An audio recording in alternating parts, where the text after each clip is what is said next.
स्वागत है आपका फाइनल ट्रेड में। नमस्कार, मैं हूं दीपांशु भंडारी। वीकली एक्सपायरी है और उससे पहले बाजार में आपको उतार चढ़ाव बनते हुए दिख रहा है। फर्स्ट हाफ काफी मजबूत रहा है बाजार का, सेकेंड हाफ में आप थोड़ी मुनाफा वसूली ऊपरी स्तरों से आते हुए देख रहे हैं। तो निफ्टी की अगर आप बात करें 18,050 के ऊपर ट्रेड कर रहा है, ऊपर से थोड़ा हल्का हुआ है।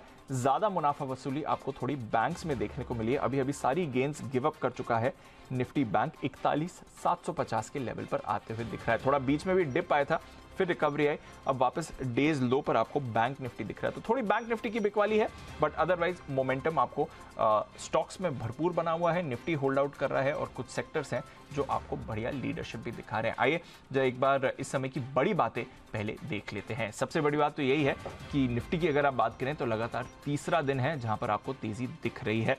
18,075 पर आपको निफ्टी इस समय ट्रेड करते हुए दिखेगा। थोड़ी वॉलेटिलिटी बैंक निफ्टी में है, नेगेटिव टेरिटरी में अभी अभी आया है। 41,750 के लेवल को होल्ड करने की कोशिश बैंक निफ्टी इस समय कर रहा है। बैंक्स के अलावा बाकी सभी सेक्टर्स में आपको बड़ा एक्शन है और हरे निशान में आपको यह ट्रेड होते हुए दिख रहा है। आईटी जबरदस्त लीडरशिप यहां से आती हुई दिख रही है। मेटल्स में आज एक बाउंस बैक है। PSU, infra, pharma, even energy यहां पर भी आपको तेजी दिख रही है, आधे से 2%। फार्मा, इवन एनर्जी यहां पर भी आपको तेजी दिख रही है, आधे से 2% तक का उछाल इन सभी इंडिसेस में दिख रहा है। और मिड कैप, स्मॉल कैप्स यहां पर आप लगातार बढ़िया एक्शन देख रहे हैं। आज भी जमकर खरीदारी हो रही है। 1% मजबूत है इंडेक्स, बट कई सारे स्टॉक्स में 5, 6, 10, 12, 15% तक की गेंस आपको आती हुई दिख रही है। तो वहां पर भी जबरदस्त एक्शन बना हुआ है। अमेरिकी फ्यूचर्स छोटे दायरे में ही कारोबार कर रहे हैं, बट पॉजिटिव हैं। सुबह से ही हम देख रहे हैं पॉजिटिव एक्शन यहां पर बना हुआ है। यूरोप में अच्छी तेजी है। कल 1 से 1.5% दौड़ने के बाद आज भी आधे से 1% ऊपर आपको यूरोप के बाजार दिख रहे हैं। तो सेंटिमेंट, मूड, माहौल तो बाजार का अच्छा बना हुआ है। अभी तक तो हमने देखा है डिप पर खरीदारी भी आई है। अभी एक फ्रेश डिप बैंक्स पर आते हुए दिखा है। तो क्या करना है इस बाजार में और कैसे बनानी है आपको स्ट्रैटेजी, इस पर करेंगे फोकस। हमारे मेहमान भी जुड़ने के लिए तैयार। आइए उससे पहले एक बार अनिल जी से जाना जाए बाजार पर उनका नजरिया। Sir good afternoon. 18,075 पर है निफ्टी, थोड़ी मुनाफा वसूली हुई थी ऊपरी स्तरों से। बैंक निफ्टी में मुनाफा वसूली जरूर हुई है। 41,750 पर अब एकदम फ्लैट हो गया है बैंक निफ्टी। कैसे समझना है इस एक्शन को और ये जो डिप है ये वापस एंट्री का मौका समझे? दीप, गुड आफ्टरनून। देखिए, सिंपल सी चीज है कि बाजार एक्सपायरी के दिन थोड़ा बहुत तो उतार चढ़ाव दिखाएंगी और हल्का सा पुट कॉल रेशियो पर जो हायर साइड पर था उसी वजह से दिन के दौरान प्रॉफिट बुकिंग आती दिख रही है। डाउ फ्यूचर्स हरे निशान में ही है, मोमेंटम उतना स्ट्रॉन्ग है, तो मुझे नहीं लगता कोई खास दिक्कत की बात है। निचले स्तरों पर आपको थोड़ी प्रॉफिट बुकिंग, थोड़ी खरीदारी करनी चाहिए और खरीदारी करने के लिए जो बैंक निफ्टी पर आज का लो है 41,675 का, वो लेवल अच्छा है। 41,675 और 41,550 ये दो लेवल है जहां पर आपको बैंक निफ्टी में खरीदारी करनी चाहिए और आपका स्टॉप लॉस 41,500 या 41,450 के आसपास कर रखकर खरीदारी करनी चाहिए। जहां तक निफ्टी का सवाल है, 18,050 के एकदम इंपॉर्टेंट सपोर्ट लेवल के पास से ही यहाँ पर ट्रेड कर रहा है। 18,050 दिन के लिए अच्छा सपोर्ट लेवल है और इस रेंज में हल्की फुल्की खरीदारी कर सकते हैं। ऊपरी स्तरों पर बैंक निफ्टी में 18,125 के आसपास आपको प्रॉफिट बुकिंग करनी चाहिए और बैंक निफ्टी में फिर से आप 41,950, 42,000 के आसपास पहुंचे, वहां पर प्रॉफिट बुकिंग कीजिए। सो आई थिंक दोनों तरफ के ट्रेड हैं आपके पास में। अब क्योंकि आखिरी 1.5 घंटे में हम जा रहे हैं, डेटा ठीक है, थोड़े से बाजार हल्के हुए हैं, तो लोअर लेवल पर खरीदारी करने का मौका भी आप देख सकते हैं, कोई दिक्कत की बात नहीं। और अगर पहले रिकवर हो जाए और रेजिस्टेंस लेवल के आसपास पहुंचे तो वहां पर प्रॉफिट बुकिंग कर सकते हैं। जी तो ये है आपके लिए अनिल जी की राय। थोड़ा ऊपरी स्तरों पर मुनाफा वसूली है, डिप पर खरीदारी है। रेंज बाजार की थोड़ी एक्सपैंड हो गई है और दोनों तरफ का मौका आपको ढूंढना भी है इस समय। बैंक्स पर भी अनिल जी एक्शन है, थोड़ा एक्सपायरी रिलेटेड और वॉलेटिलिटी देखते हैं बैंक्स की तरफ से ज्यादा सर, या ये भी फिर समझ जाएंगे यहाँ से? थोड़ा सा नीचे में मुझे 41,500, 41,550 के नीचे की रिस्क नहीं दिखती और इसलिए 41,675, 41,550 दो ऐसे लेवल हैं जहां पर टुकड़ों टुकड़ों में बैंक निफ्टी में आपको खरीदारी करनी चाहिए। समझ भी जाएंगे। थोड़ा देखिए, वीकली एक्सपायरी के दिन इतना तो एक्शन थोड़ा ऊपर नीचे का होना चाहिए। एक तरफा ट्रेड होगा नहीं क्योंकि आप ऑलरेडी कल एक अच्छी मजबूती देख चुके हैं, तो आज थोड़ा सा रुक रुक कर चल रहे हैं बाजार, जो ठीक है, कोई खास दिक्कत वाली बात नहीं। जी रुक रुक के चल रहे हैं, बट बाजार का रुझान पॉजिटिव है। एक्सपायरी है तो थोड़ी वहाँ से वॉलेटिलिटी आती है, बट पोजिशनली बाजार में बढ़िया मूव बनी हुई है। शुक्रिया सर, और आपसे स्ट्रैटेजी और बाकी आउटलुक भी बाजार का लेते रहेंगे। आइए फिर जान लेते हैं अहम ट्रिगर्स और साथ ही खबरें भी बताने के लिए अरमान और नुपुर दोनों हैं तैयार। नुपुर, गुड आफ्टरनून, बताएं ट्रिगर्स बाजार के लिए। Good afternoon. सबसे पहले रिजल्ट्स के साथ शुरुआत करते हैं। कैश का एक ही रिजल्ट बचा है, शैफलर इंडिया, जिसके नतीजे आने वाले, तो स्टॉक फोकस में। ई क्लर्क सर्विसेज, जहाँ पे बायबैक जो है वो आज बंद हो जाएगा। 1750 का भाव था, टेंडर रूट के थ्रू करीबन 17 लाख शेयर्स बायबैक में दिए गए, तो ये स्टॉक भी आज फोकस में। इंडिसेस में चेंज होने वाले निफ्टी 500 और BSE 500, जहाँ पे आइनॉक्स लीजर को बाहर कर दिया जाएगा निफ्टी 500 से, और उसकी जगह लेगा पिरामल फार्मा। और BSE 500 की बात करें तो आइनॉक्स की जगह लेने वाला है रेमंड, तो ये स्टॉक भी आज फोकस में। ग्लोबल की बात करें तो USA से PPI हाउसिंग स्टैट्स का डेटा आने वाला है जनवरी के महीने का, तो यहाँ पर भी बाजार की नज़र रहेगी। साथ ही साथ FOMC मेंबर एक पब्लिक इवेंट में अपनी स्पीच देने वाले हैं, तो यहाँ से जो भी आउटकम निकल के आता है उस पर भी बाजार की नज़र रहने वाली है। फ्राइडे की बात करें तो कल क्रिसिल जो अब कैलेंडर ईयर फॉलो करने लगे हैं फाइनेंशियल ईयर की जगह, तो यहाँ भी चौथी तिमाही के नतीजे आते दिखेंगे, तो ये स्टॉक पे भी नज़र रखनी होगी। क्वालिटी ऑफ सर्विस पर टेलीकॉम कंपनियों को बुलाया गया, ट्राई ने, TRAI ने बुलाया, तो उसकी बैठक है कल 11 बजे, तो यहाँ पर भी नज़र रहने वाली है। अदानी हिंडनबर्ग विवाद पर जो सुनवाई सुप्रीम कोर्ट में होने वाली है, उसकी भी कल डेट है, तो यहाँ पर भी नज़र रहने वाली है। एक स्टेट के चलते हीरो मोटोकॉर्प, जहाँ पे इंटरिम डिविडेंड है 65 रुपीज़ का, तो ये स्टॉक एडजस्टमेंट यहाँ पे कल आपको नजर आएगा। अल्केम लैब, जहाँ पे डिविडेंड है 40 रुपये का, इंक्लूडिंग स्पेशल डिविडेंड 25 रुपये का, तो ये स्टॉक भी फोकस में रहने वाला है। बालकृष्ण इंडस्ट्रीज, जहाँ पे इंटरिम डिविडेंड है 4 रुपये का, और अबिंदो फार्मा 3, कोरोमंडल इंटरनेशनल 6, फोर्सोट्स सोल्यूशन, पेज इंडस्ट्रीज भी फोकस में रहेंगे इंटरिम डिविडेंड के चलते, तो इन सब स्टॉक्स में आपको कल एडजस्टमेंट दिखेगा। आइनॉक्स लीजर, जो अमालगमेशन होने वाला है PVR के साथ, उसकी भी कल एक्स डेट है, तो ये स्टॉक, ये PVR और आइनॉक्स भी फोकस में रहने वाले। रिकॉर्ड डेट है कैप्री ग्लोबल की कैपिटल की, जहाँ पे राइट्स इशू है, स्टार्ट हो जाएगा।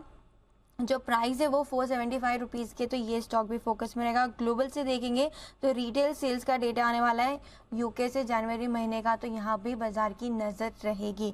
सैटरडे की बात करें तो GST काउंसिल की मीटिंग है, तो गेमिंग कमेटी पर कुछ चर्चा यहाँ पे होने वाली है, तो यहाँ से अगर कुछ निकल के आता है तो वहाँ भी बाजार का रिएक्शन और नज़र रहने वाली है। तो ये है आपके लिए सारे के सारे ट्रिगर्स, और GST काउंसिल की बैठक है। कुछ रेट्स पर चर्चा हो, बदलाव हो या नहीं हो ये पता नहीं, बट कुछ इंटरेस्टिंग मुद्दों पर चर्चा ज़रूर आपको होती हुई दिख सकती है। तो चलिए, यहाँ पर है हमारा पूरा का पूरा फोकस। आइए, अरमान भी है हमारे साथ तैयार बताने के लिए आज के खबरों वाले शेयर्स। गुड आफ्टरनून अरमान, बताइए जी। नतीजे भी आए हैं, नेस्ले के जो बचे हुए थे वो भी नतीजे आते हुए दिखे हैं। यहाँ पर अगर आप देखेंगे तो मुनाफा में लगभग 66% का आपको उछाल दिखेगा। आय भी लगभग 13 से 14% के आसपास बढ़कर आई है। मार्जिन्स बिना बदलाव के वहीं पर ही रहे, 22.9% के आसपास जो है वहाँ पर आते हुए दिखे हैं। टेलीकॉम कंपनियों पर खबरों पर आपको सबसे पहले टेलीकॉम कंपनियों पर ध्यान रखना है, क्योंकि ट्राई ने टेलीकॉम कंपनियों के लिए दिशा निर्देश जो है वो जारी किया है। और वो उसके लिए क्या है, क्योंकि जो आप रजिस्टर्ड टेलीमार्केटिंग टेम्पलेट जो है उसके इस्तेमाल के लिए जो है उसको उनको सुनिश्चित करना है, और उसी के साथ साथ अनरजिस्टर्ड टेलीमार्केटर्स को ब्लॉक करने के भी उन्होंने आदेश दिए हैं। और इसको जो है रजिस्टर्ड कंपनियों को हर 20 से अगर आप देखेंगे 60 दिन में वेरिफिकेशन जो है ज़रूरी कर दिया गया है। भारत फोर्ज और HL दोनों पर ध्यान रखिएगा, क्योंकि यहाँ पर इन्होंने दोनों ने करार किया है। भारत फोर्ज ने पैरामाउंट ग्रुप के साथ MOU किया है, तो वहीं HL ने अगर आप बात करेंगे तो AF के साथ उन्होंने करार का ऐलान किया है। और बिंदु फार्मा, यहाँ पर तेलंगाना API के यूनिट 1 और 3 में US FDA से इनको VAI मिला है। VAI वॉलंटरी एक्शन इंडिकेटेड जो है वो मिलता हुआ दिखा है। पारस डिफेंस यंत्रा इंडिया के साथ इन्होंने करार किया है, और करार जो डिफेंस फोर्स और एक्सपोर्ट मार्केट को ज़रूरतों को पूरा करने के लिए जो है कंपनी ने करार किया है। रेडगेन ट्रेवल, यहाँ पर इनको एयर कैरियो कंपनी से एक ऑर्डर मिलता हुआ दिखा है, और ये हाइब्रिड नेशनल एयरलाइंस से कंपनी को जो है ऑर्डर मिला है, और कंपनी का मार्केट शेयर बढ़ाने के साथ साथ प्राइसिंग स्ट्रेटेजी में भी इसके चलते सुधार हो सकता है। और अंत में कई सारी ब्लॉक डील्स हैं, जिसमें इंटरग्लोब एविएशन जो कि 1.43 लगभग 3.7% इक्विटी, IRFC लगभग 27 लाख, मैक्स हेल्थ केयर 15 लाख, CG पावर 12 लाख, कोल इंडिया 24 लाख और BEL 16 लाख शेयरों के कई सौदे किए गए। ओके, तो कई सारे बल डील्स हो रहे हैं, वहाँ पर बाजार पिछले कुछ दिनों से फोकस कर भी रहा है, और कुछ खबरें भी आई हैं, एक्शन भी स्क्रीन पर स्टॉक स्पेसिफिक भर रहा है। तो आइए फिर हमारे सारे मेहमानों से भी जुड़ते हैं। कुणाल जी, बंसल जी, साथ ही सुमित जी, हिमांशु जी और वागले साहब हमारे साथ तैयार हैं शो में बाजार के मूव पर बात करने के लिए। और बंसल जी, सबसे पहले तो आप ही को बधाई देना चाहूँगा सर। ओएनजीसी आज सुबह में हमने बात करी थी, टारगेट्स भी लिए थे और 155 के जो टारगेट की आपने बात करी थी वो तो स्क्रीन पर इस समय दिख ही रहा है, एग्जैक्टली उसी लेवल पर है ओएनजीसी। अब क्या करना है, मुनाफा बुक करें या फिर और यहाँ से मूव आ सकती है, और स्टॉप लॉस कहाँ पर रखना है सर? नहीं दीपांशु, पहले तो धन्यवाद दीपांशु आपका। और दीपांशु, जिनके पास है क्लियरली होल्ड करना चाहिए और यहाँ पर भी खरीदना चाहिए 152 के नीचे के स्टॉप लॉस के साथ। टेक्निकली दीपांशु 160 तक ये रैली इजीली एक्सटेंड होगी, 160 देन 164 एक बड़ा ब्रेकआउट यहाँ देखने को मिल रहा है। तो ओएनजीसी होल्ड और यहाँ पर खरीदारी की राय है। और साथ में दीपांशु, आप टेक महिंद्रा पे बधाई देना भूल गए, वहां तो आज में टारगेट अचीव हो गए।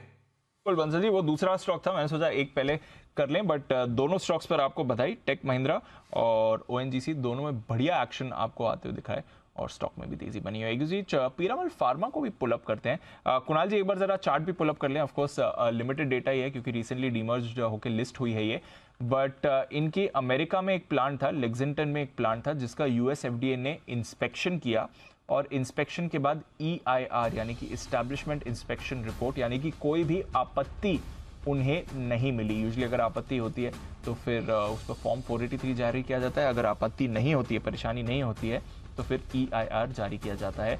और ये जो प्री अप्रूवल जांच हुई उसके दौरान यहाँ पर इन्हें इंस्टेब्लिशमेंट इंस्पेक्शन रिपोर्ट मिली है। तो पीरामल फार्मा एक बार कुणाल जी देख लें, रिसेंटली थोड़ा प्रेशर में, इनफैक्ट डीमर्जर के बाद को ज़्यादा खास इसकी मूव रही नहीं है, बट फिलहाल अच्छी खबर आती हुई इनके लिए। देखिए, लगातार स्टॉक धीरे धीरे करके नीचे सरक रहा है दीपांशु, लेकिन मुझे लगता है कि ये जो 85 रुपए का रीजन है, यहाँ पर इस स्टॉक में एक सपोर्ट है जो लिमिटेड चार्ट्स अवेलेबल है उसके आधार पर। तो 85 रुपए के आसपास अगर ये कुछ समय और बिता ले और इसमें मोमेंटम वापस से कायम हो तो इस स्टॉक में आपको एक अच्छा पुल बैक देखने को मिल सकता है। तो मेरी राय में जिनके पास पोजीशन है 85 का एक स्टॉप लॉस रख करके फिलहाल होल्ड करें, नई खरीदारी के स्तरों पर राय नहीं।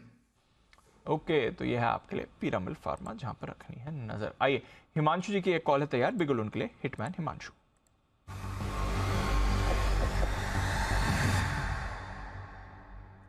बताएं हिमांशु जी। गुड आफ्टरनून टू यू दीप। पहले तो एक मोहर सुबह एम्फेसिस में खरीदारी की राय दी थी, स्टॉक लगभग 5.5% ऊपर है, तो दूसरे टारगेट्स के पास है, स्टॉप लॉस ट्रेल करें और पार्ट प्रॉफिट बुक करें। अब यहाँ पर खरीदारी करके चलना है SRF का फ्यूचर्स, जो कि 2309-2310 रुपए पर ट्रेड कर रहा है। मुझे लगता है कि इस पूरे स्पेस में काफी अच्छा ट्रैक्शन बनते हुए नजर आया है और पर्टिकुलरली SRF में एक बहुत शानदार ब्रेकआउट है। मेरा मानना है कि यहाँ पर 2375-2400 रुपए तक के टारगेट्स आज या कल तक देखने को मिल सकते हैं। तो SRF के फ्यूचर्स में खरीदारी करके चलने की सलाह रहेगी। 2295 रुपए के नीचे के स्टॉप लॉस के साथ यहाँ पर 2380 और 2400 रुपए के दो टारगेट्स के लिए SRF में खरीदारी करके चलने की सलाह है। तो SRF में खरीदारी करने की सलाह है। केमिकल स्टॉक्स में एक सडन स्पाइक आ रहा है, SRF मूव कर रहा है। आज सुबह टाटा केमिकल्स पर भी फोकस था, नवीन फ्लोरिन भी आपको अच्छी मूव दिखा रहा है, PI इंडस्ट्रीज में भी हमने अच्छी मूव देखी है। तो ये पूरा पैक है जो अच्छी मूव के साथ ऊपर जाते हुए दिख रहा है और SRF ये है आपके लिए हिमांशु जी के रेडार पर। But chemicals as a basket आपको आज बढ़िया मूवमेंट दिखा रहे हैं। देखते हैं यहाँ पर कैसी मूव आपको बनती हुई दिखेगी। कुछ और काउंटर्स जहाँ पर मूव आती हुई दिखी, एक बार बलरामपुर चीनी को भी पुल अप करते हैं। इस काउंटर में भी आपको एक अच्छा स्पाइक आते हुए दिखा है, अभी थोड़ा मूव भी इस पर बन रहा है, डेज हाई पर आए बलरामपुर चीनी। Sumit ji, good afternoon sir. जरा देखें बलरामपुर, इसमें कोई एक्शन एक्सपेक्ट करना है? 2.25% ऊपर। Good afternoon Deepanshu. बलरामपुर चीनी के अंदर भी मिठास बढ़ती हुई देखने को मिल रही है। स्टॉक के अंदर यहाँ से ऊपर का मूव देखने को मिलना, कल का हाई और इनफैक्ट लास्ट हफ्ते भर के हाई के ऊपर स्टॉक अभी आ चुका है। स्टॉक के अंदर मेरे को लग रहा है कि यहाँ से ऊपर में 380 का लेवल टूटते ही 385 रुपए से लेके 390 रुपए तक के लेवल बलरामपुर चीनी में ऊपर में देखने को मिल सकते हैं। 368 के स्टॉप लॉस से एग्जिस्टिंग पोजीशंस होल्ड करें, कोई भी डिप आता है तो फ्रेश खरीदारी करें। 380 के बाद 385 रुपए तक के लेवल बलरामपुर चीनी में ऊपर की तरफ देखने को मिल सकते हैं। बलरामपुर चीनी यहाँ पर आपको बढ़िया लेवल्स दिख सकते हैं। वागले साहब, PI इंडस्ट्रीज, मुझे याद है मॉर्निंग सेशन में आपसे बात भी हुई थी, आपने कहा था कि ये पोजिशनल बेसिस पर अच्छी मूव दिखा सकता है। खैर पोजिशनल रिटर्न्स आज ही आगे 7.5% ऊपर है और 3350 का भी लेवल आ गया है। अब क्या राय बनती है सर PI इंडस्ट्रीज पे? दीपांशु, बहुत बड़ी वाली मूव आ गई है, तो अगर आपका व्यू शॉर्ट टर्म है, डे ट्रेडिंग या 1-2 दिन का है, तो एक बार बुक कर ले। 3360, 3370 रादर 3400 एक रेजिस्टेंस भी है। मैं ये नहीं कहता कि स्टॉक वीक है, इवेंचुअली ये 3500 तक जाएगा, लेकिन किसी ने आज सुबह 3220 के आसपास लिया है जब हम डिस्कस कर रहे थे, तो ये आई थिंक एक बार बुक कर लेना चाहिए। पोजिशनली 3500 का इसका टारगेट है, लेकिन आपका स्टॉप लॉस थोड़ा सा लंबा है, 3280 का है, जो रिस्क टू रिवॉर्ड मैच नहीं होता है। तो अब रिस्क टू रिवॉर्ड मैच नहीं हो रहा क्योंकि स्टॉप लॉस थोड़ा दूर निकल कर आ रहा है, बट नॉनदलेस पीआई इंडस्ट्रीज आज कमाल कर दिया इस काउंटर ने, बहुत ही तगड़ी मूव आपको आती हुई दिखी और डेज हाई पर अभी भी ट्रेड कर रहा है 7, 7.5 ऑलमोस्ट 8% की गेन के साथ आप यहाँ पर एक्शन बनते हुए देख रहे हैं। एस्कॉर्ट्स इस पर भी एक अच्छा एक्शन बना हुआ है और स्टॉक में एक मूवमेंट भी आ रहा है, 4.25% ऊपर आपको एस्कॉर्ट्स ट्रेड करते हुए दिखेगा, तो लगातार ये भी थोड़ा एक्शन में दिख रहा है। जरा बंसल जी एस्कॉर्ट्स का चार्ट देखें, 2100 के लेवल पर आ रहा है इस समय, यहाँ पर क्या रहा है सर? दीपांशु, टेक्निकल स्ट्रक्चर अच्छा है, जिनके पास है बिल्कुल बने रहने की राय है। 2093 के अराउंड दीपांशु चल रहा है, मेरा ऐसा मानना है नई खरीदारी के लिए थोड़ा वेट करना चाहिए। 2115 2115 के ऊपर निकल के सस्टेन करता है तब एक नई खरीदारी का प्रबल दावेदार बनेगा। 2115 के ऊपर निकलेगा तो एक बड़ा ब्रेकआउट, साथ में एक डबल पॉजिटिव क्रॉसओवर देखने को मिलेगा, तो नई खरीदारी की राय कंडीशनल है 2115 के ऊपर। 2115 के ऊपर कंडीशनल खरीदारी की राय आ रही है, बट मूव देखिए एस्कॉर्ट्स में भी ज़बरदस्त आ रहा है। चुनिंदा काउंटर्स हैं एक्चुअली, अगर आप स्टॉक स्पेसिफिक और सेक्टर स्पेसिफिक मूव देखेंगे तो आपको बहुत ही बढ़िया एक्शन दिखेगा। इनफैक्ट सेक्टर्स की बात करें तो ऑटोज़ में हल्की नरमी है, वो भी आप देखें तो स्टॉक स्पेसिफिक तो अच्छा ही एक्शन है। बाकी सारे सेक्टर्स, इनफैक्ट निफ्टी ऑटो भी आप पॉजिटिव टेरिटरी में ही है, सारे सेक्टर्स आपको ज़बरदस्त उछाल दिखा रहे हैं और आईटी की तरफ से तो सबसे ज़्यादा लीडरशिप इस समय बनी हुई है। बट एक और स्टॉक जिस पर करनी है बात, और आज सुबह अनिल जी के रेडार पर भी था, अपोलो हॉस्पिटल्स। यहाँ पर भी आपको थोड़ा एक्शन अच्छा बनते हुए दिख रहा है। अपोलो हॉस्पिटल्स में आपको 3.25% की मूव आई है, तो जो आज सुबह अनिल जी कह रहे थे कि कल की कॉन कॉल कमेंट्री के बाद फॉलो ऑन एक्शन आपको दिख सकता है, बिल्कुल वैसे ही है, डेज हाई पर ट्रेड कर रहा है। आइए एक बार जरा जाने अपोलो हॉस्पिटल्स में क्या कहा है मैनेजमेंट ने नुपुर के साथ। नुपुर, नतीजे तो इतने खास नहीं थे, बट अगेन कमेंट्री का ही हम रिजल्ट देख रहे हैं, क्या कहा है मैनेजमेंट ने?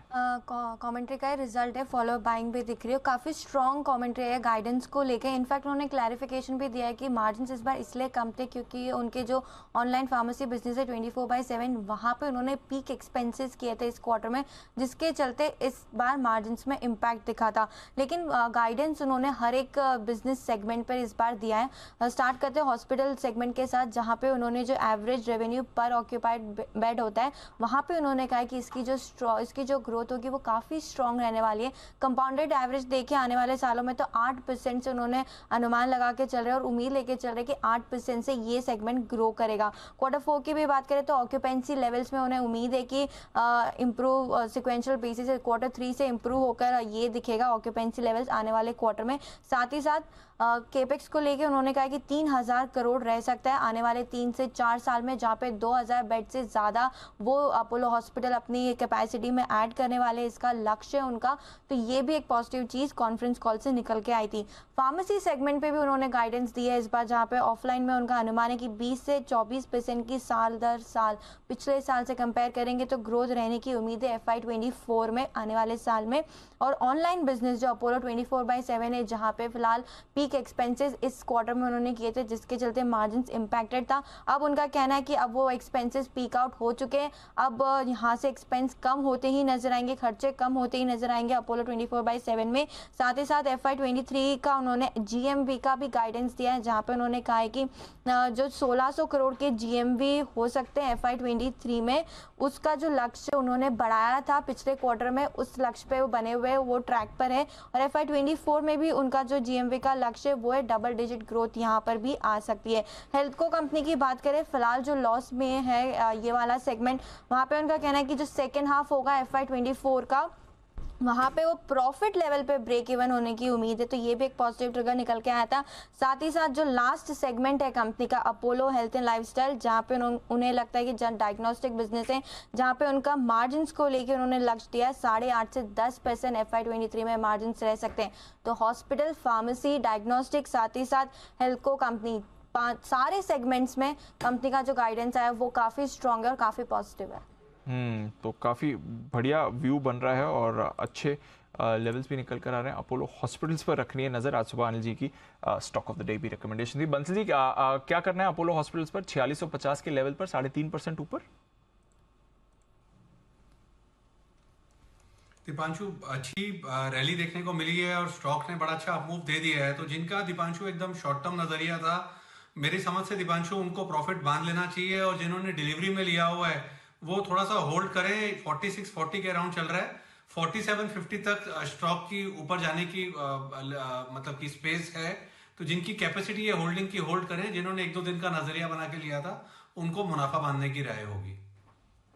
तो आइए, ये है आपके लिए अपोलो हॉस्पिटल्स पर राय। बट कतार लंबी हो गई है कॉल्स की और बैक टू बैक कॉल्स तैयार है हमारे एक्सपर्ट्स की तरफ से। जस्ट थोड़ा सा आगे हैं इस रेस में सुमित जी। बिगुल उनके लिए सुमित का सुपर हिट।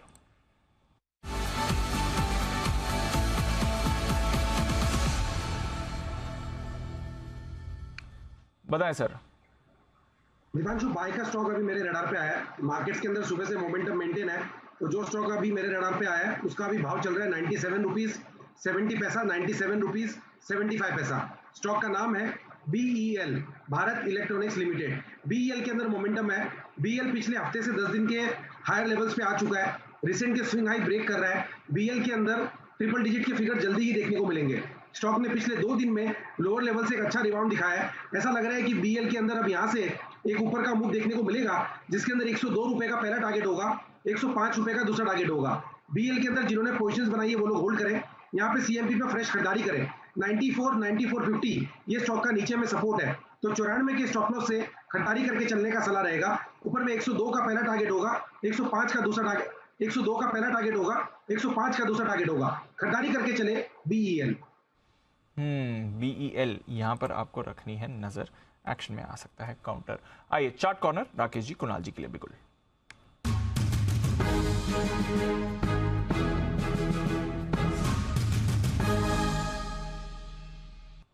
बताएं सर। दीपांशु, हमारा चार्ट कॉर्नर पिक है MGL, महानगर गैस। इसके अंदर देखें तो स्टॉक में एक पॉजिटिव क्रॉसओवर देखने को मिला है, और स्टॉक अगर कैश मार्केट के अंदर देखें दीपांशु, जिस तरीके का टेक्निकल स्ट्रक्चर है, एक मच अवेटेड नेकलाइन है 921, 922 के अराउंड। और मेरा एक्सपीरियंस है कहता है कि ऐसी मच अवेटेड नेकलाइंस को ना स्टॉक मोस्ट केसेस में गैप के साथ तोड़ता है। या तो ये आज में टूट जाएंगे, अगर आज नहीं टूटता है तो मोस्ट लाइकली कल सुबह गैप अप ओपनिंग का कैंडिडेट बनेगा। तो MGL पर एक ओवरवेट खरीदारी की राय है। Over to Kunal ji.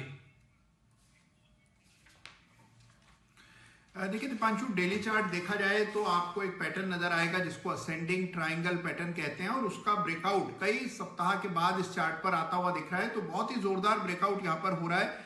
MGL पर हमारी खरीदारी की राय है। यहाँ एक स्टॉप लॉस रखे 909 रुपए पर, 909 के स्टॉप लॉस से MGL में खरीदारी की राय है। पहला टारगेट होगा 950 का, 950 रुपए का। इवेंचुअल टारगेट 980 रुपए का, 980 का। तो 950, 980 के 2 महत्वाकांक्षी लक्ष्यों के लिए खरीदारी की राय है MGL।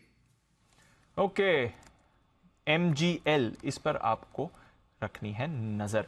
आइए चलते हैं हिमांशु जी के पास और लेते हैं उनकी कॉल। हिटमैन हिमांशु।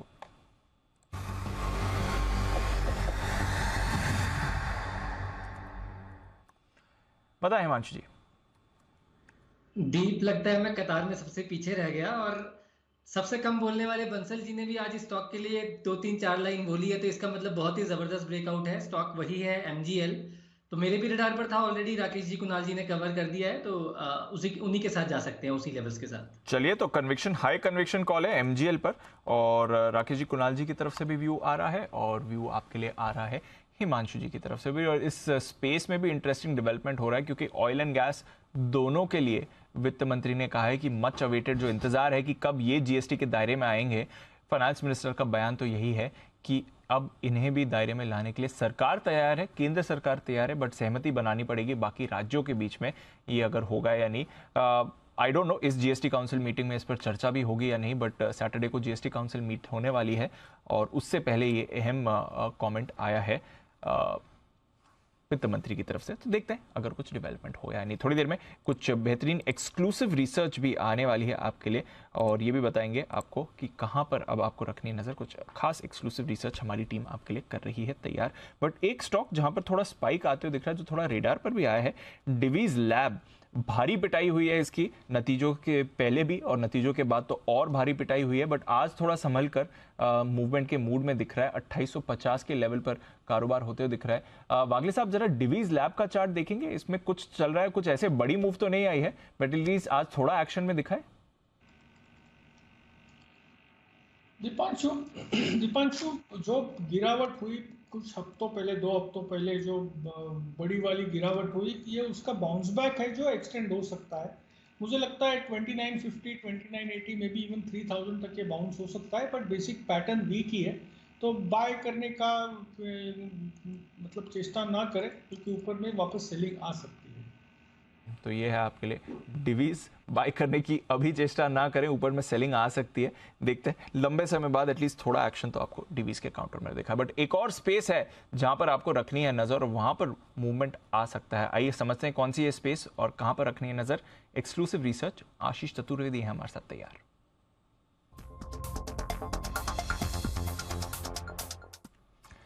बताएं आशीष, कौन सी एक्सक्लूसिव रिसर्च लेकर आए हैं? दीपांशु, शिपिंग कंपनीज के लिए, लॉजिस्टिक्स कंपनी के लिए नेगेटिव खबर है। ऑल कार्गो लॉजिस्टिक्स और जी शिपिंग, ये 2 स्टॉक हैं जो आपको अपने रडार पर रखने चाहिए। देखिए, खबर ये आ रही है कि इनके जो शिपिंग लॉजिस्टिक्स रेट्स हैं, इनमें आपको काफ़ी ज़्यादा गिरावट देखने को मिली। गिरावट इतनी ज़्यादा है कि पिछले सिर्फ दिसंबर से अभी कंपेयर करके देखूँ तो रेट्स में करीब करीब 40 से 60% तक की जो गिरावट है वो आपको देखने को मिल रही है। और ये गिरावट आई एक हिस्टोरिक रनअप के बाद। पैंडेमिक के बाद हमने देखा था कि रिकवरी काफ़ी तेज़ थी, शिपिंग जो रेट्स थे वो स्काई हाई थे, बहुत तेजी यहां पर देखने को मिल रही थी। लेकिन अब अगर आप देखें तो कंपेयर करके पिछले कुछ महीनों में और पिछले साल के मुताबिक भी देखें तो कीमतें काफी ज्यादा घटी हैं। दरअसल इसके पीछे एक कारण ये भी है कि पैंडेमिक रिकवरी के दौरान सभी शिपिंग कंपनीज ने, खासतौर पर अगर आप देखें तो जितनी भी ग्लोबल जायंट्स है जैसे मर्स्क है, इन्होंने अपने प्रॉफिट्स का इस्तेमाल क्षमता विस्तार के लिए यानी नए वेसल्स खरीदारी करने के लिए किया था।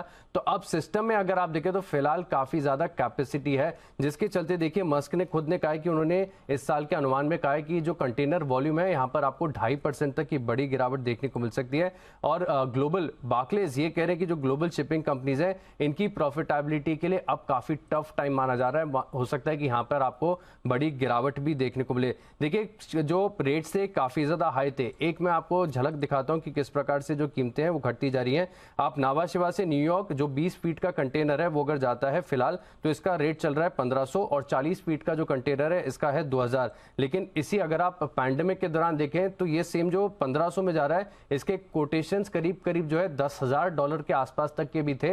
वहां से अगर आप देखें तो गिरावट है, इनफैक्ट 40% की गिरावट आपको दिसंबर से नजर आएगी। सिमिलरली अगर आप चाइना से इंपोर्ट करते हैं यानी शंघाई टू नावा शेवा देखें तो यहां पर जो है 20 फीट का जो कंटेनर है वो केवल $600 में आ रहा है और 40 फीट का जो है $800 के आसपास है। तो कीमतों में साफ लग रहा है कि हिस्टोरिक रनअप के बाद ओवर कैपेसिटी के चलते गिरावट आपको देखने को मिली है। तो एक बात तो स्वाभाविक है कि अगले कुछ तिमाहियां जो है पूरी शिपिंग स्पेस के लिए काफी चुनौतीपूर्ण होंगी और इन स्टॉक्स में भी आपको नजर आएगा।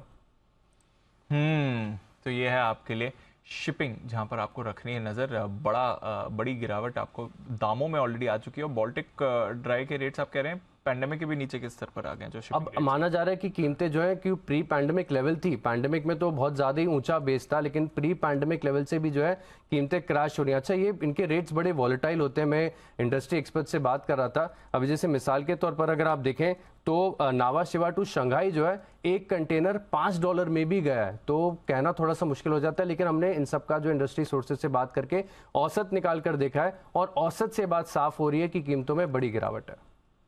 तो कीमतों में बड़ी गिरावट है।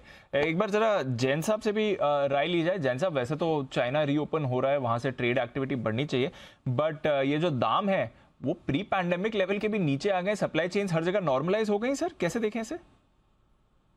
या बिल्कुल, जिस तरीके की रेट्स बढ़ी थी और पैंडेमिक के दौरान और काफी बड़ी एक तेजी आई थी और इन सब कंपनियों के फंडामेंटल्स में भी काफी अच्छा सुधार देखने को मिला, बट फिर भी मुझे ऐसा लगता है कि जी शिपिंग, ऑल कार्गो लॉजिस्टिक्स, दोनों ही मेरे फेवरेट्स में से, इवन श्रेयास शिपिंग पे भी नजरें थी।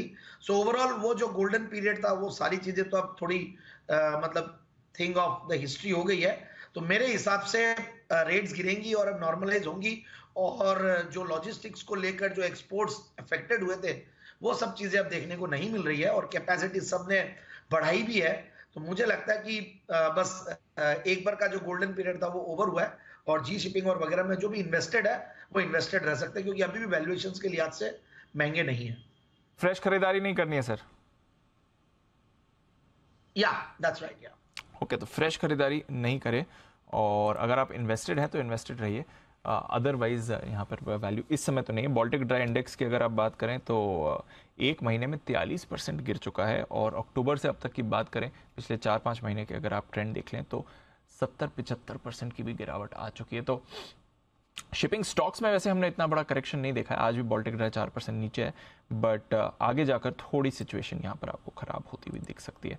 चलिए यहाँ पर रखेगी नज़र और शिपिंग काउंटर्स पर, लॉजिस्टिक्स काउंटर्स पर रखें फोकस। और बैंक निफ्टी पर थोड़ी वीकनेस आपको आती हुई दिख रही है। अब 100 पॉइंट नीचे आपको बैंक निफ्टी आते हुए दिखा है, तो बैंक्स में पिछले कुछ मिनटों में सेलिंग प्रेशर आपको बनते हुए दिखा है और इसलिए आप देख रहे हैं डेज लो पर बैंक निफ्टी अभी आया है, नेगेटिव टेरिटरी में कारोबार कर रहे हैं। कोई ऐसा बड़ा कट नहीं है अक्रॉस बैंक्स। अगर आप देखें स्पेशली बैंक निफ्टी कंपोनेंट्स, तो टॉप लूजर आपका you small Finance bank hardly any गिरावट दिखा रहा है। ICICI, IndusInd, PNB, HDFC bank में भी मामूली सी गिरावट है, बट थोड़ी सुस्ती आपको इस समय बैंकिंग काउंटर्स पर बनती हुई दिख रही है। श्रीकांत जी भी हमारे साथ तैयार हैं और श्रीकांत जी गुड आफ्टरनून सर, स्वागत है आपका। एक एक्सिस बैंक पर राय लेना चाहूंगा, थोड़ा कट दिखा रहा है आधे % का, कुछ ऐसी बड़ी फॉल नहीं है बट ऊंचाई से 300 पॉइंट बैंक निफ्टी गिरा है, जरा राय दें सर एक्सिस बैंक पर। बिल्कुल। सबसे पहले दीपांशु गुड आफ्टरनून। तो देखिए, अगर बैंक स्टॉक्स देखें तो अगर बैंक निफ्टी के ओवरऑल ऑप्शन चेन को देखते हैं तो काफी बड़ी कॉल राइटिंग 42,000 में खड़ी है, उसके बाद 41,900 में भी खड़ी है और हमने पास्ट में भी देखा था कि 41,850, 41,900 के करीब हमेशा बैंक निफ्टी आने के बाद उसमें एक अच्छा सेल ऑफ बनाई है। और अगर आप अक्टूबर 2021 के हाईएस्ट को देखेंगे तो वो भी 41,850 के करीब का था। तो ये काफी इंपॉर्टेंट लेवल है। मुझे लगता है कि जब तक 42,000 के लेवल्स को क्रॉस नहीं करेगा तब तक रेजिस्टेंस के करीब सभी स्टॉक्स में सेलिंग प्रेशर बनते रहेगा। और एक्सिस बैंक में भी मुझे लगता है कि almost similar sort of formation है। तकरीबन 875, 880 के करीब जाने के बाद ये थोड़ा रिएक्ट हो रहा है विच इज नेगेटिव। और यहाँ से इस लेवल से मुझे लगता है स्टॉक अगर थोड़ा और अगर प्रेशर में अगर आता है और अगर अपने इंपॉर्टेंट लेवल्स को यानी कि 854 को अगर तोड़ता है तो ये इसमें और वीकनेस बढ़ेगी। तो करंट लेवल से मुझे लगता है कि अगर कोई लॉन्ग पोजीशन है तो उसे एग्जिट कर ले और अगर कोई पोजीशन का अगर स्टॉप लॉस रखना है तो 854 का स्टॉप लॉस फाइनल रखे। उस पोजीशन ये इस 854 के स्टॉप लॉस के साथ इस पोजीशन को कंटिन्यू करें, या तो करंट लेवल से एग्जिट भी करेंगे तो भी चलेगा। तो ये है आपके लिए कुछ वीकनेस इस समय स्क्रीन पर दिख रही है। एक्सिस बैंक थोड़ा फिसला है, थोड़ी वीकनेस आपको आईसीआईसीआई, एचडीएफसी बैंक में भी दिख रही है। इंडसइंड, एसबीआई भी कमजोरी में है। कोटक फेडरल और बैंक ऑफ बड़ौदा फिलहाल होल्ड आउट आपको करते हुए दिख रहे हैं, बट सुस्ती बनी हुई है बाजार में। आइए सेठी साहब भी हमारे साथ तैयार हैं, 2:30 बज चुके, करते हैं उनका स्वागत। सदाबहार सेठी साहब की शॉर्ट टर्म पिक्स।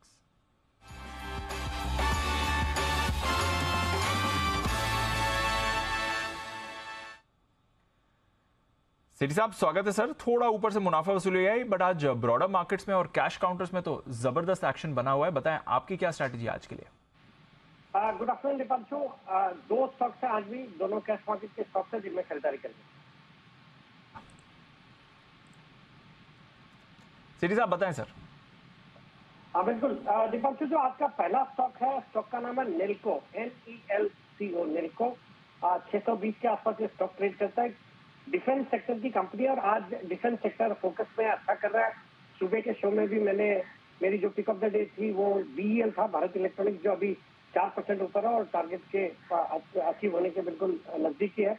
बाकी डिफेंस सेक्टर की एक जबरदस्त कंपनी है जो कि mainly satellite based network communication solutions provide करती है। बैंकों के ATMs, बैंकों के ब्रांचेस को कनेक्ट करने का काम करती है। फिर ऑयल है, एनर्जी है, गैस इंडस्ट्रीज, इन सब के लिए सॉल्यूशंस भी प्रोवाइड करती है।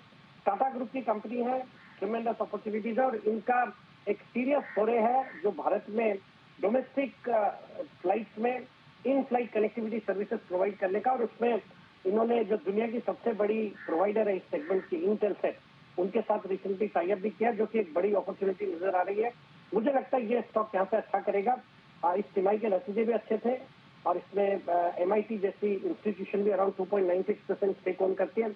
मुझे लगता है स्टॉक को करंट लेवल्स पे खरीदना चाहिए। मेरा इसमें बहुत ही शॉर्ट टर्म का टारगेट है 640 का स्टॉप लॉस रखना है 605 रुपए का। तो 5 का स्टॉप लॉस, 640 का टारगेट, खरीदारी करें नेल्को पर। दूसरी कॉल सर। दूसरा स्टॉक का दीपांशु, वो भी सेक्टरल फोकस में एक होटल स्टॉक है। स्टॉक का नाम है ताज जीवीके होटल्स, जो अभी 184 के आसपास ट्रेड करता है। ये कंपनी एक जॉइंट वेंचर है between Indian hotels and the GVK group. 7 premium hotels हैं इनके थ्रू आउट द कंट्री, जिसमें 4 होटल्स तो हैदराबाद में है, एक चेन्नई, एक चंडीगढ़ और एक हमारे मुंबई एयरपोर्ट के जो टर्मिनल 1 पे ताज होटल है, वो भी इसी ग्रुप का है। हमने देखा इस तिमाही में जितने होटल कंपनीज है उनके ऑक्यूपेंसी लेवल्स जबरदस्त आए हैं। फिर इनके जो एवरेज रूम टैरिफ है वो भी बहुत अच्छी आई है, और वो सब नतीजों में देखने को मिला। इस कंपनी के भी नतीजे बहुत अच्छे थे। हॉलीडे सीजन अभी भी अच्छा है, वेडिंग सीजन अच्छा है, तो मुझे लगता है होटल स्टॉक अच्छा करते रहेंगे अभी। और वैल्यूएशन के लिहाज से बहुत ही सस्ता लगता है ये स्टॉक। इस साल एक्सपेक्टेड है FY23 के लिए 100 करोड़ का करीबन पैट करेगा, और स्टॉक की मार्केट कैप आज 1155 करोड़ की है, मतलब 11-12 के मल्टीपल पे एक होटल स्टॉक है, जबकि बाकी के होटल स्टॉक 50-60 के मल्टीपल पे ट्रेड करते हैं, तो उसके हाथ से भी सस्ता लगता है। इंडियन होटल्स जो टाटा ग्रुप की कंपनी है वो इसमें अराउंड 25.5% स्टेक होल्ड करती है, तो मुझे लगता है ये stock with in the hotel space एक बहुत ही सस्ते वैल्यूएशन पे ट्रेड करता है। यहाँ पे खरीदारी करने की सलाह। मेरा शॉर्ट टर्म टारगेट है 195 का, स्टॉप लॉस रखना है 180 का।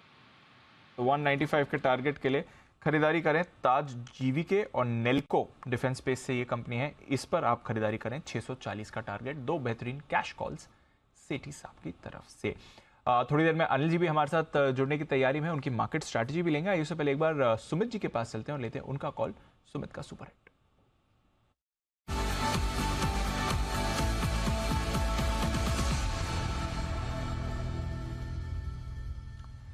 सुमित जी बताएं सर। दीपांशु, अब की बारी एक सेल कॉल रडार पे आया है, और ये स्टॉक ने पिछले कुछ दिनों में वीकनेस दिखाया भी है। स्टॉक का अभी भाव चल रहा है 214 रुपए, 214। स्टॉक का नाम है जील, जी एंटरटेनमेंट। जील के अंदर बिकवाली देखने को मिल रहा है, जील के अंदर सेलिंग प्रेशर है। आज मार्केट तेजी में है, लेकिन फिर भी जी एंटरटेनमेंट के अंदर कल का लो ब्रेक हुआ है। मेरे को लग रहा है कि ये स्टॉक के अंदर अभी थोड़ा सा और नीचे का लो देखने को मिल सकता है, और थोड़ा प्रॉफिट बुकिंग और स्टॉक के अंदर यहाँ से देखने को मिल सकता है। स्टॉक के अंदर बिकवाली करें। 218 का इसके अंदर ऊपर में रेजिस्टेंस है। जब तक 218 का लेवल ऊपर में टूटेगा नहीं, तब तक इसके अंदर फ्रेश खरीदारी आएगी नहीं। तो 218 का स्टॉप लॉस लगा के जी एंटरटेनमेंट के अंदर बिकवाली करें। नीचे में जो टारगेट देखने को मिल सकते हैं, स्टॉक का स्ट्रक्चर देखते हुए ऐसा लग रहा है कि 209 का इसका पहला टारगेट होगा, और अगर 209 का लेवल टूटा तो 205 रुपए तक के लेवल भी 2-3 दिनों के अंदर ही जी एंटरटेनमेंट के अंदर देखने को मिल सकते हैं। बिकवाली करें 218 के स्टॉप लॉस से 209 और 205 के टारगेट्स के लिए। ओके, 209 और 205 के टारगेट के लिए बिकवाली करके चलिए आप जी एंटरटेनमेंट। ये है सुमित जी की कॉल। थोड़ी मुनाफा वसूली आपको स्क्रीन पर दिख रही है इस समय। आइए फिर बाजार पर क्या नजरिया है, डेटा क्या कह रहा है इस समय, ये भी जाना जाए। अनिल जी तैयार है अपनी मार्केट स्ट्रैटेजी के साथ।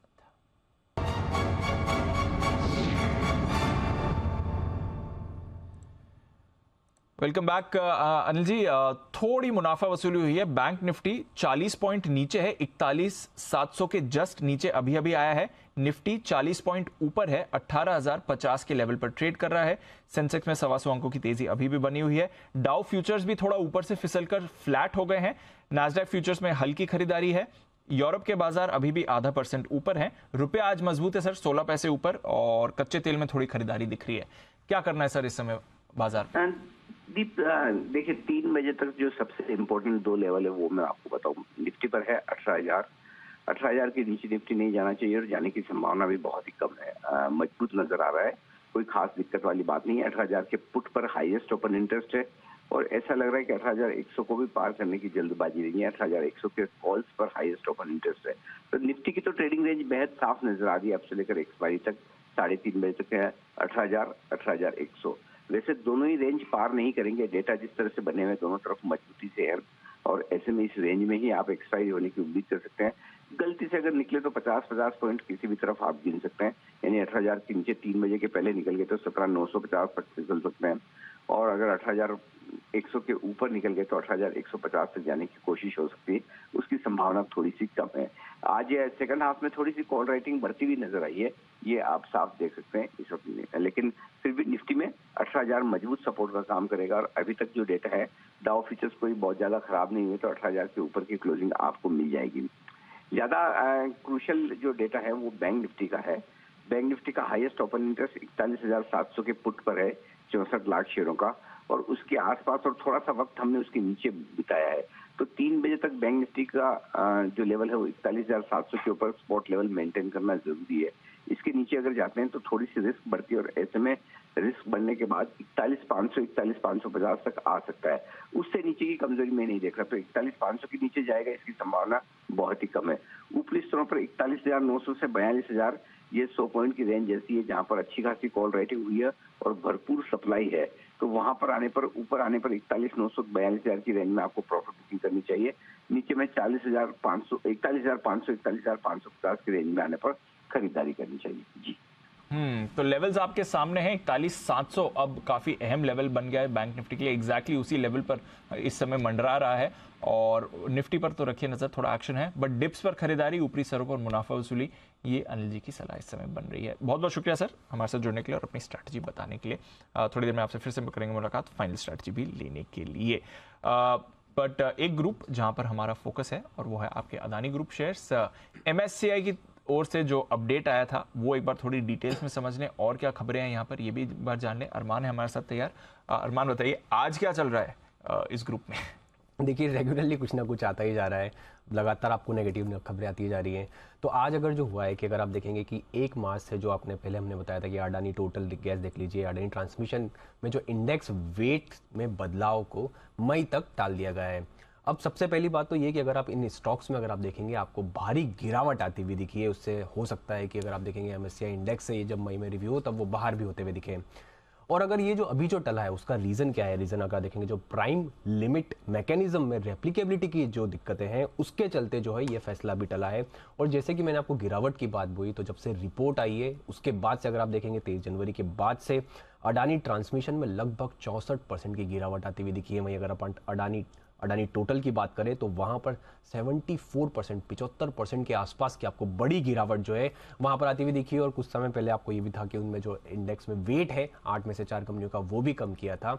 यही नहीं, अगर आप जो नेगेटिव खबरें वहाँ से भी आती हुई दिखी कि जो अडानी पावर लिमिटेड है, क्योंकि उन्होंने अगर आपको ध्यान होगा पिछले साल लगभग 7,000 करोड़ में जो DB पावर का जो अधिकरण की उन्होंने घोषणा की थी, पर उसकी जो तय सीमा थी वो तय सीमा तक वो जो एग्जीक्यूट है टोटल ट्रेड वो एग्जीक्यूट नहीं हुआ, जो कि 15 जनवरी तक था। तो अब वो जो है वो जो एग्जीक्यूट कर सकते थे वो, ये वाला जो अधिकरण कर सकते थे, अब वो भी नहीं कर पाएंगे। और इसीलिए वो समय सीमा समाप्त होने के बाद ये भी एक उनको एक ड्रॉबैक सेटबैक आता हुआ दिखा है कि अब वो अधिकरण जो है ये नहीं कर पाएंगे। तो ओवरऑल आपको दिखेगा लगातार जो यहाँ पर है नेगेटिव न्यूज़ फ्लो जो है वो लगातार आता जा रहा है। लगातार नेगेटिव न्यूज़ फ्लो आ रहा है, बट एक MSCI की राहत है 2 स्टॉक्स के लिए, बट टेक्निकल कारण की वजह से उन्होंने ये किया है। देखते हैं अगले बैलेंस में क्या होगा। फिलहाल अदानी ग्रुप स्टॉक्स भी आपके रेडार पर रहने चाहिए। आइए एक और खास कॉल है तैयार हमारे एक्सपर्ट की तरफ से, और वो है सिद्धार्थ सिडानी साहब, जुड़ रहे हैं हमारे लिए super set.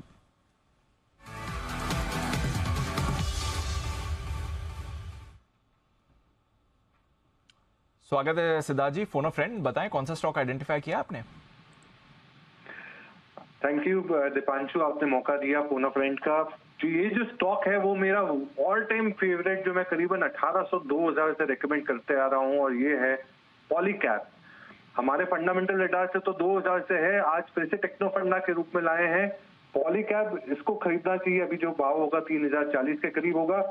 Target, first target short term रखना है आपको 3150, 3150 का 100 रुपए की नोट मिल सकती है यहाँ से, और लॉन्ग टर्म का टारगेट रहेगा 3450 का।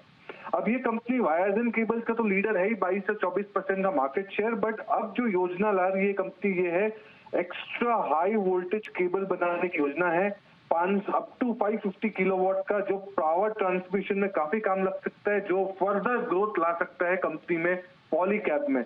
मुझे लगता है कि जो क्वार्टरली नतीजे आए थे, हाईएस्ट एवर अबिटा और मुनाफा देखा गया। मुनाफा 45% तीसरे तिमाही के बढ़ के आए, और 400 करोड़ का केपेक्स। सबसे अहम चीज जो पॉलीकैब की मैनेजमेंट कहती है वो है कि जो आज पिछले साल में जो 12,000 करोड़ की जो आय थी, रेवेन्यू था, वो 2026 अप्रैल 26 तक 20,000 करोड़ की रेवेन्यू आय बनाने की योजना है।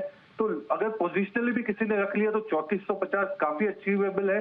शॉर्ट टर्म टारगेट होगा 3150। तो शॉर्ट टर्म टारगेट 3150, थोड़ा पोजिशनल टारगेट कर लें तो 3450। पॉलीकैब पर रखें नजर, ये काउंटर आपको मूव दिखा रहा है। बहुत बहुत शुक्रिया सिद्धार्थ जी हमारे साथ जुड़ने के लिए और ये हाईलाइट करने के लिए। इनफैक्ट पॉलीकैब पर रखिए नजर। कल दोपहर मुझे याद है पॉलीकैब पर हमने अच्छा मोमेंटम देखा था, हैवेल्स आपको अच्छी मूव दिखा रहा था, केया इंडस्ट्रीज भी थोड़ा फोकस में आते हुए दिखा था। तो फिनोलेक्स केबल्स हमने देखा है रिजल्ट्स के बाद तो जबरदस्त तेजी इस स्पेस में भी बनी हुई है। एक बार जरा जैन साहब से भी राय ली जाए। जैन साहब, सडनली ये सारे स्टॉक्स मूव कर रहे हैं, देखिए केईआई भी आज 3.5% ऊपर है। केबल्स वायर्स बनाने वाली कंपनीज में ये सडनली एक्शन कहां से आ रहा है सर?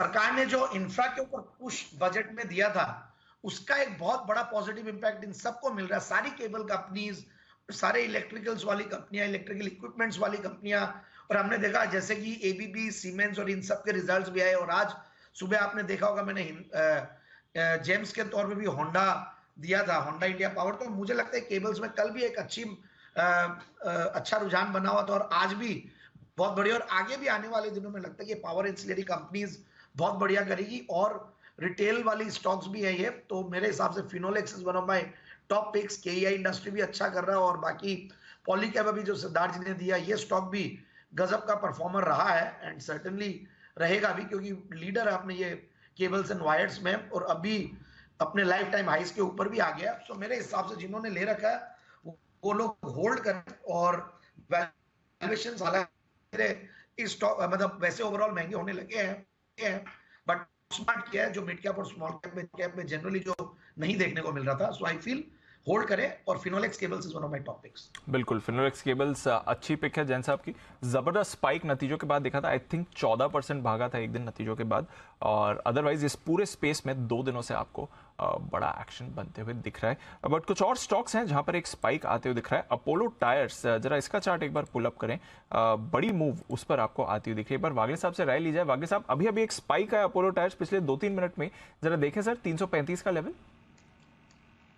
दीपांशु 340 तक मुझे दिखता है, 340 का एक मेजर हर्डल है। अगर उसको निकाल देता है तो फिर इसमें एक बहुत बड़ी मूव आ सकती है, मतलब एक 12-15 रुपए और ऊपर, तो वो प्रीएम कर सकते हैं। आपका स्टॉप लॉस 330 के नीचे होना चाहिए। 330 का स्टॉप लॉस लगाइए। 340 तक के लेवल से वाकई आपको इस पर दिख ही रहे हैं, और अभी पिछले 2-3 मिनट में ही बढ़िया स्पाइक आपको अपोलो टायर्स में आते हुए दिख रहा है। 2:45 बज चुके हैं। भसीन साहब भी हैं हमारे साथ तैयार, करते हैं इनका स्वागत। भसीन के हसीन शेयर्स।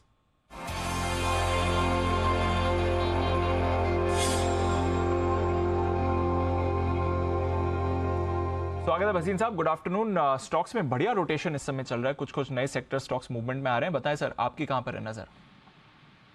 हाँ, पहले तो दीपांशु 42,000 हो गया, और 18,150, ऑलमोस्ट 18,200। अब 18,500 की तैयारी कर लो फरवरी के महीने में ही। अपडेट दे दूं, देखिए जीएमआर 38, 38, 38.5 में कहा था 40.5 का भाव 2 दिन में। एसआरएफ, बीईएल, कल आपको कहा था कि BEL can't be neglected, 4% up. Godrej property DLF 352 वाला डीएलएफ 375, और गोदरेज प्रॉपर्टी 1150 वाला 1200, और उसके अलावा आरईसी, पीएफसी। अब आपके लिए 3 पिक्स हैं, आप कहे तो मैं शुरू करूं? जी सर, प्लीज बताएं भसीन साहब। देखिए, all your speciality chemicals are doing extremely well, और इसमें one of the largest players which has gone unnoticed is Aarti Industries. Aarti is the largest player in benzene and toluene, and it is the ingredient for anything to do with pharmaceutical, agri products and agrochemicals. The stock is available at the cheapest price in the last 1 year, and that is because of now China's opening, और जिस तरह से आप SRF और नवीन fluorine में देखते हैं, I think this is the most cheapest stock. It trades at half the multiple of Naveen fluorine. तो आरती इंडस्ट्रीज मस्ट हैव, 548 में लीजिए, 532 का स्टॉप लॉस, 590 का target is coming verified. Second, Z came with a loss that was one time because of the hiving off of 3 channels, which are, which the TRI has said. I think Z is a no-brainer. V-Star की market cap against, your Walt Disney, which trades at $2 billion. Z is a no-brainer. 208 रुपए का stop loss, 225 का target. And you see the next 1 week only Z will be of your move. And last but not least, IndusInd Bank. The way autos are moving and Ashok Leyland is selling, IndusInd will be laughing its way. It's the largest TV lender. 1148 रुपए में लीजिए, stop loss of 1130, 1200 का target on IndusInd. Okay, तो 3 बेहतरीन calls Bhasin साहब की तरफ से आ रही हैं आपके लिए। IndusInd बैंक 1150 में मिल रहा है, खरीदारी करके चलिए। 1200 का टारगेट इसमें आ सकता है। जी एंटरटेनमेंट यहाँ पर 225 के टारगेट करनी है आपको खरीदारी, और आरती इंडस्ट्रीज यहाँ पर 590 का टारगेट आपके लिए आते हुए दिख सकता है। 3 कॉल सर की तरफ से। बहुत बहुत शुक्रिया भसीन साहब हमारे साथ जुड़ने के लिए। कल सुबह आपसे फिर से करेंगे मुलाकात और कुछ और कॉल्स भी लेंगे आपके साथ। इस बीच कुछ और स्पेसेस जहां पर मूव हो रही है। जैन साहब, एक बार डिफेंस स्टॉक्स पर आपकी भी राय लेनी थी सर। जबरदस्त एक्शन आ रहा है। भारत डायनामिक्स देखिए, आज सुबह हम इसकी बात भी कर रहे थे, बड़ा उछाल उस पर आया है। एस्ट्रा माइक्रो मूव कर रहा है। हिंदुस्तान एरोनॉटिक्स 8.5% ऊपर है। ये काउंटर वायदा कारोबार का। इस पर चार्ट चेक भी हमने सुबह लिया था सुमित जी से। 2500 के लेवल पर बात करी थी, आज 2700 का लेवल इंट्राडे में इसमें आते हुए दिख रहा है। ये एरो एक्सपो पर ये जो इतने सारे एमओयू साइन कर रहे हैं, उसका इंपैक्ट है या फिर थोड़ा रोटेशन बाजार में चल रहा है कि वापस ये सारे डिफेंस स्टॉक्स फोकस में आ गए? नहीं, बिल्कुल देखिए, एरो वाला जो इवेंट है उसका तो है ही है। और अच्छा, मैं दीपांशु उस टाइम पे ऐड करना भूल गया था, जो केबल्स और इलेक्ट्रिकल इक्विपमेंट्स और ये जो इलेक्ट्रिक इंसिलरीज जो कंपनियां थी, तो ये सारे वहां पे भी, अब इंडिया में भी एक इलेक्ट्रामा बोल के जो सबसे बड़ा इवेंट होता है वो भी 2-3 दिन में है। तो जनरली जब ये इवेंट्स होते हैं, नए लॉन्चेस होते हैं, नया ट्रैक्शन आता है, कुछ बायर्स आते हैं, नए ऑर्डर्स आते हैं, वैसे ही यहाँ पे भी उस इवेंट का भी बहुत बड़ा इंपैक्ट है। और ओवरऑल एक करेक्शन भी आ चुका था। जैसे अगर हम बीएल की बात करें तो करेक्टेड हुआ था। हिंदुस्तान एरोनॉटिक्स भी बहुत बड़ा मूव देने के बाद करेक्ट हुए थे। सब कंसोलिडेट हुए हैं एंड फंडामेंटल्स में बिल्कुल भी कोई गिरावट नहीं है, सब बढ़िया है और रिजल्ट्स भी इन सब के बढ़िया ही आ रहे हैं। तो मेरे हिसाब से देखिए, हमारे कहने पे काफी लोगों ने ये स्टॉक्स लिए और लिए हुए रहे।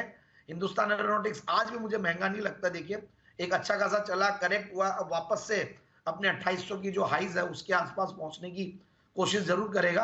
सो आई फील कि एचएएल है, भारत ये बीडीएल है, फिर आपके प्राइवेट सेक्टर में भी एस्ट्रा माइक्रो का भी नाम अभी मैं देख रहा था, ये भी अच्छा कर रहा है। सो बीएल, सो ये सारों पे ही फोकस रखना चाहिए। डिफेंस के स्टॉक्स अच्छा करेंगे मेरे हिसाब से आगे। डिफेंस के स्टॉक अच्छा करेंगे। कोई काउंटर जो आपके रेडार पर हो या इस समय खरीदारी की सलाह देंगे सर?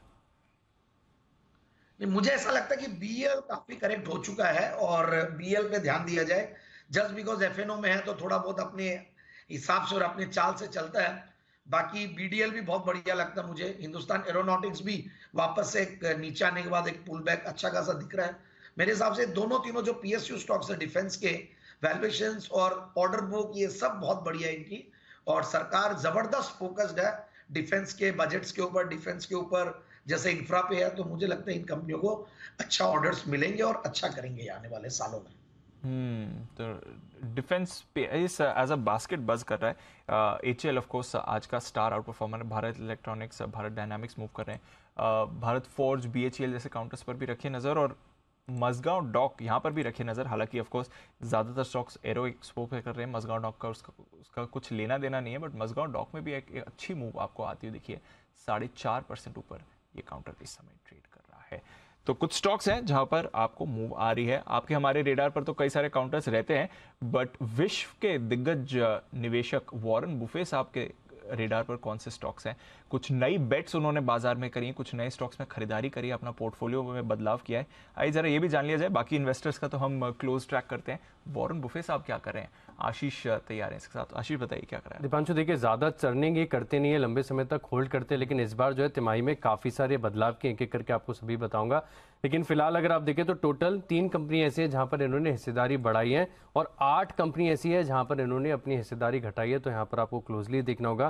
पहले बता देता हूँ कि इनका पोर्टफोलियो लगता है कैसे है। फिलहाल अगर आप देखें तो Apple, bank of America, chevron, Coca Cola और अमेरिकन एक्सप्रेस यानी एमएक्स, ये जो है पोर्टफोलियो का सॉलिड हिस्सा है। करीब करीब 76% जो एलोकेशन है इन्हीं स्टॉक्स में देखने को मिला है। और बदलाव भी आप देखें तो लगभग ज़्यादातर यहीं पर देखने को मिला है, क्योंकि एप्पल यहाँ पर इन्होंने करीब 3,33,000 शेयर नई खरीदारी की है। अब इनकी जो हिस्सेदारी है वो करीब करीब 39% के आसपास है। टोटल इनकी पोर्टफोलियो में जो एलोकेशन है 39% का जो है एप्पल में देखने को मिलता है। इसके अलावा पैरामाउंट ग्लोबल, यहाँ पर भी देखें करीब 24 लाख शेयर इन्होंने खरीदे। और एक और कंपनी है जहाँ पर आप देखें तो 12.5 लाख जो है इन्होंने शेयरों में खरीदारी की। लेकिन अब खास बात ये देखनी होगी कि कौन से ऐसे स्टॉक्स हैं जहाँ पर हिस्सेदारी घटा रहे हैं। तो यूएस बैंकॉप, जो कि बैंक की होल्डिंग कंपनी है, यहाँ पर देखिए इन्होंने हिस्सेदारी काफ़ी ज़्यादा घटाई है।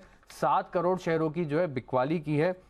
सेमीकंडक्टर कंपनीज के ऊपर जो हमने देखा था कि एक बड़ी तेजी सप्लाई शॉर्टेज के चलते आई थी, अब यहाँ पर भी देखिए इन्होंने प्रॉफिट बुकिंग की है और 5 करोड़ शेयरों की बिकवाली की है। बैंक ऑफ न्यूयॉर्क यहाँ पर भी देखिए 3 करोड़ 70 लाख शेयर जो इन्होंने बेचे हैं।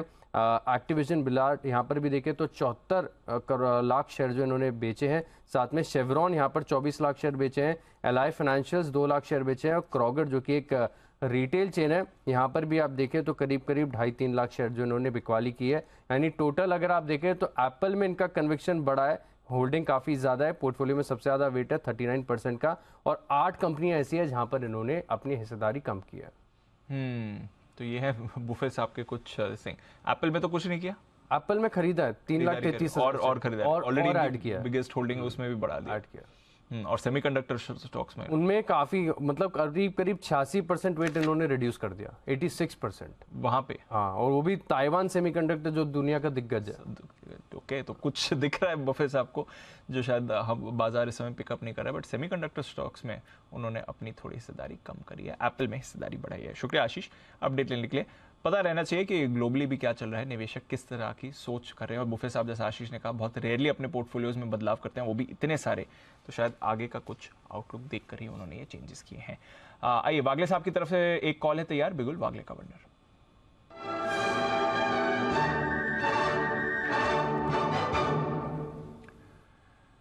बताएं सर। दीपांशु, बीटीएसटी के लिए जिंदाल स्टील बाय करके चले, 600 के लेवल के पार ये निकला है, मल्टीपल पिछले 2 हफ्तों का टॉप क्लियर किया है, स्विंग हाई क्लियर किया है 601 602 का, अभी 602 के आसपास है। मुझे लगता है ये 615 618 620 तक आपको कल के दिन में ये मूव आ सकती है 2 से 3% की। आपका स्टॉप लॉस 596 का होना चाहिए, टारगेट 615 से 620। 615 से 620 का टारगेट आपको लगाना है। JSPL सारे मेटल स्टॉक्स पर रखिए नजर। कल भी हमने देखा था सेकंड हाफ में लगभग इसी समय यहाँ पर एक्टिविटी बनी थी, तब टाटा स्टील में एक स्पाइक आया था, अभी JSPL में आपको स्पाइक आ रहा है। By the way Tata steel भी मूव कर रहा है, 1.5% ऊपर टाटा स्टील भी इस समय आया है। JSW स्टील में भी हल्की हल्की मूवमेंट आपको आती हुई दिख रही है। तो स्टील काउंटर्स इन पर्टिकुलर आपको थोड़ा एक्शन दिखा रहे हैं। जरा एक बार सेल को भी पुलअप करते हैं, स्टील अथॉरिटी, देखते हैं अगर इसमें भी कुछ मूव आया कि नहीं। बट ये सारे स्टील काउंटर्स आपको डेज हाई पर ट्रेड करते हुए, सेल पर भी मूव आया। एक बार टाटा स्टील, हिमांशु जी जरा इसे देखें, यहाँ पर कोई व्यू, कल भी इसी समय एक स्पाइक आया था, अभी भी इसी समय एक स्पाइक आ रहा है। डीप एक अच्छी करेक्शन के बाद स्टॉक 2-3 दिन की जो अपनी रेंज थी उससे बाहर निकलने में कामयाब हुआ है, और ये बेसिकली कल टुवर्ड्स द क्लोज होता हुआ नजर आया था। तो मुझे लगता है लगभग 125 के लेवल से करेक्ट होकर स्टॉक 107 108 के लेवल्स तक आया था। यहाँ से थोड़ा सा शॉर्ट टर्म में वैसे भी ओवरसोल्ड है, तो एक फॉर द टाइम बिंग ऐसा लगता है कि एटलीस्ट एक रिबाउंड 114 115 रुपए तक स्टॉक में आ सकता है। तो करंट लेवल्स पर या जिसके पास किसी के पास तेजी की पोजीशन है बने रहें।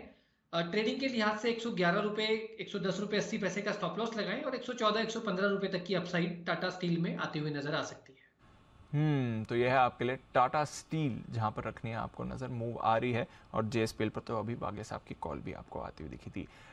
निफ्टी के निशानबाज नितिन मुरार का भी हमारे साथ हैं तैयार।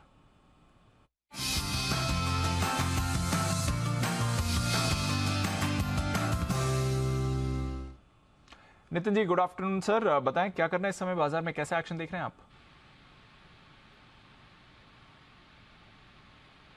नितिन जी सुन पा रहे हैं मुझे?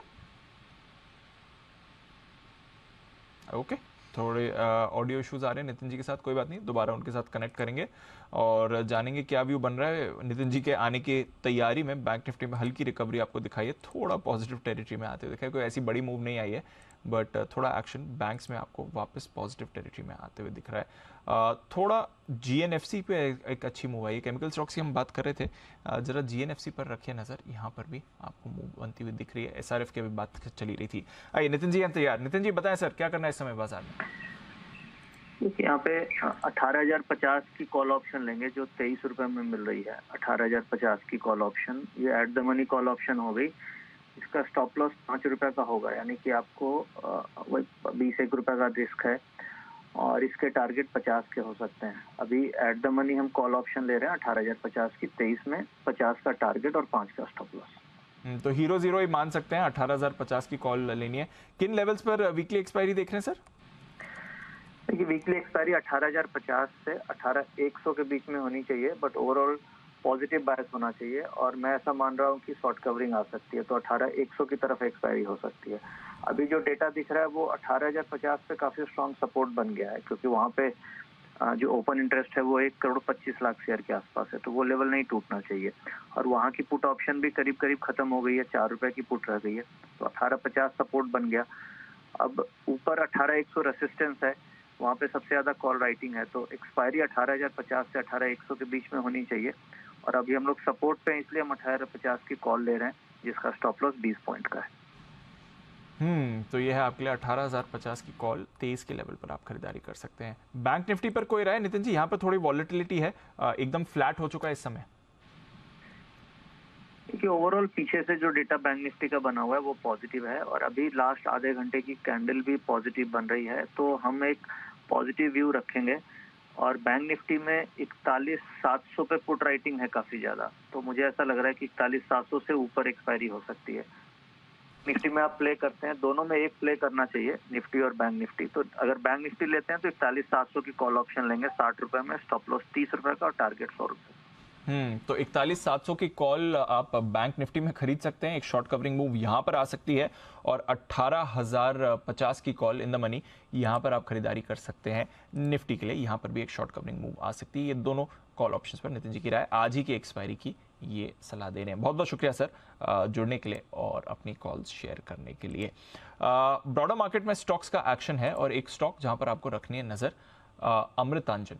इस पर आप पिछले कुछ दिनों से एक्शन देख रहे हैं। इस साल 11-12% टूट चुका है। इनफैक्ट इस हफ्ते अगर आप देखेंगे तो 2-3 दिनों में आपने काफी तेज, देखिए 10% टूट चुका है पिछले 2 दिनों में। क्यों इतनी बड़ी गिरावट आ रही है? 52 हफ्ते के निचले स्तर पर क्यों है ये काउंटर, आइए जानते हैं और फिर जैन साहब से भी इस पर राय लेंगे।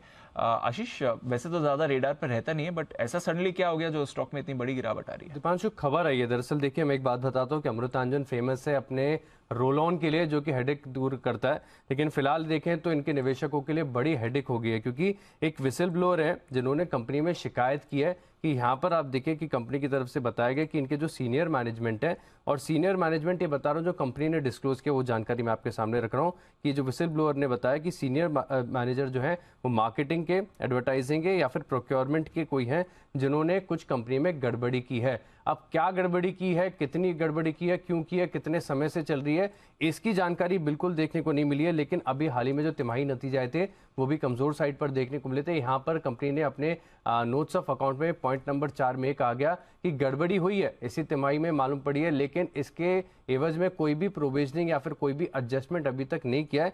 लेकिन कंपनी ने एक काम किया है कि फॉरेंसिक ऑडिटर जो है डिलॉयट को नियुक्त कर दिया है, अब उसकी रिपोर्ट का इंतजार कर रहे हैं। लेकिन निवेशक अभी फिलहाल अंधेरे में नजर आ रहे हैं, क्योंकि उन्हें पता नहीं कि कंपनी में हुआ क्या है। स्टॉक के अंदर गिरावट आ रही है, रिएक्शन आ रहा है, लेकिन कंपनी के अगर आप रिलीज पढ़ के देखेंगे तो आपको ये भी समझ में नहीं आएगी कि दरअसल आप देखिए ये मैटर कितना बड़ा है और कितने समय से चल रहा है और कौन से विभाग में हुआ है, क्योंकि सभी का नाम दे दिया है इन्होंने। मार्केटिंग भी लिख दिया है, एडवर्टाइजिंग भी लिख दिया है, प्रोक्योरमेंट भी लिख दिया है। यहाँ पर कुछ गड़बड़ी हुई है जिसके चलते कंपनी ने फॉरेंसिक ऑडिटर को जो है नियुक्त किया है, और इसी के चलते हमने देखा कि स्टॉक में जो है गिरावट देखने को मिली है।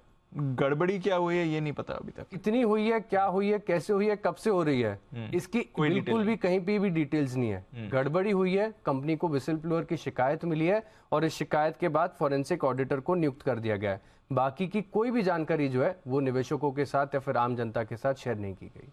चलिए जानना चाहेंगे कंपनी की तरफ से, होप करते हैं कि वो या तो ऑन एयर आके हमारे साथ ही बात करें और बताएं कि एग्जैक्टली हुआ क्या है, या फिर कोई डिस्क्लोजर दें कि एग्जैक्टली परेशानी की हुई। आज तो उतनी बड़ी गिरावट नहीं है, बट 2-3 दिनों में काफ़ी भारी कट आ गया है। जैन साहब, डिटेल्स तो नहीं है, हमारे पास भी नहीं है, आई डोंट नो अगर आपने कुछ सुना हो या कुछ पता चला हो, बट कुछ गड़बड़ी हुई है और फॉरेंसिक ऑडिटर को अपॉइंट किया, तो ये तो सीरियसली मानना चाहिए सर।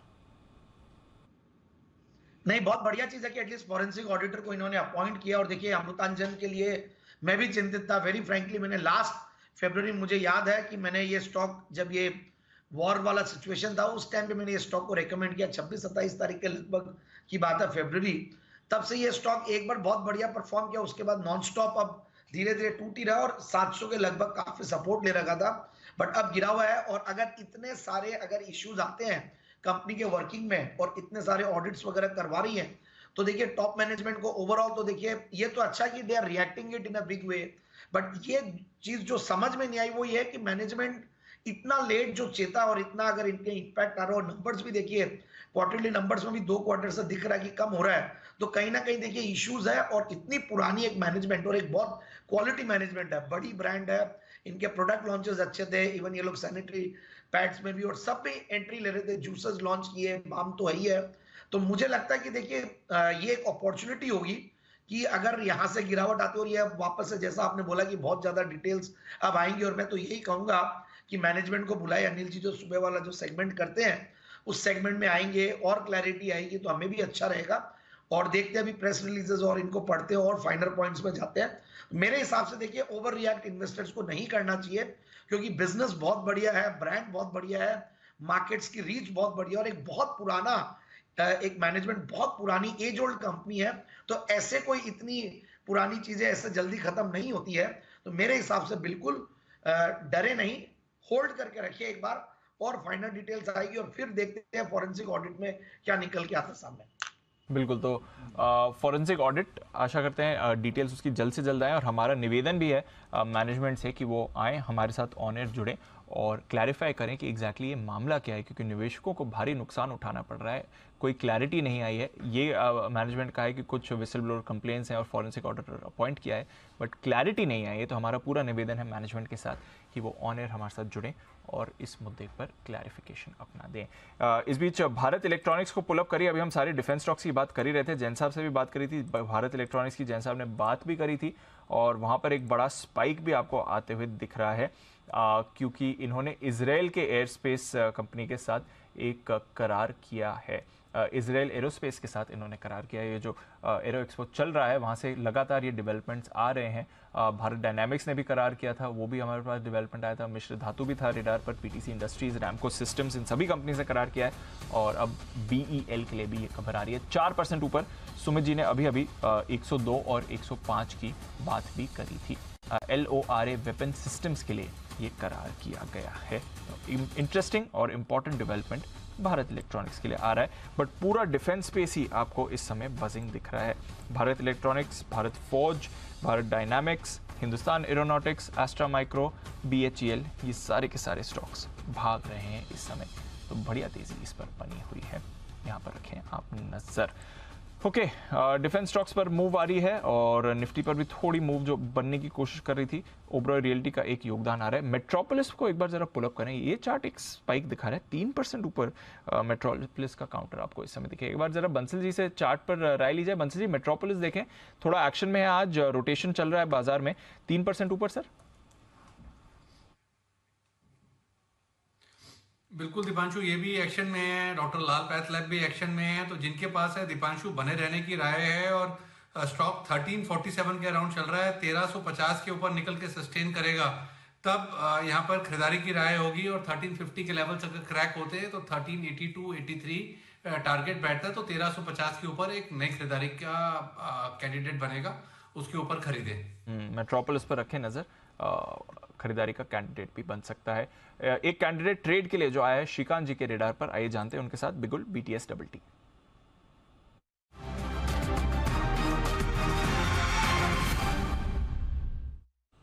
श्रीकांत जी बताएं सर।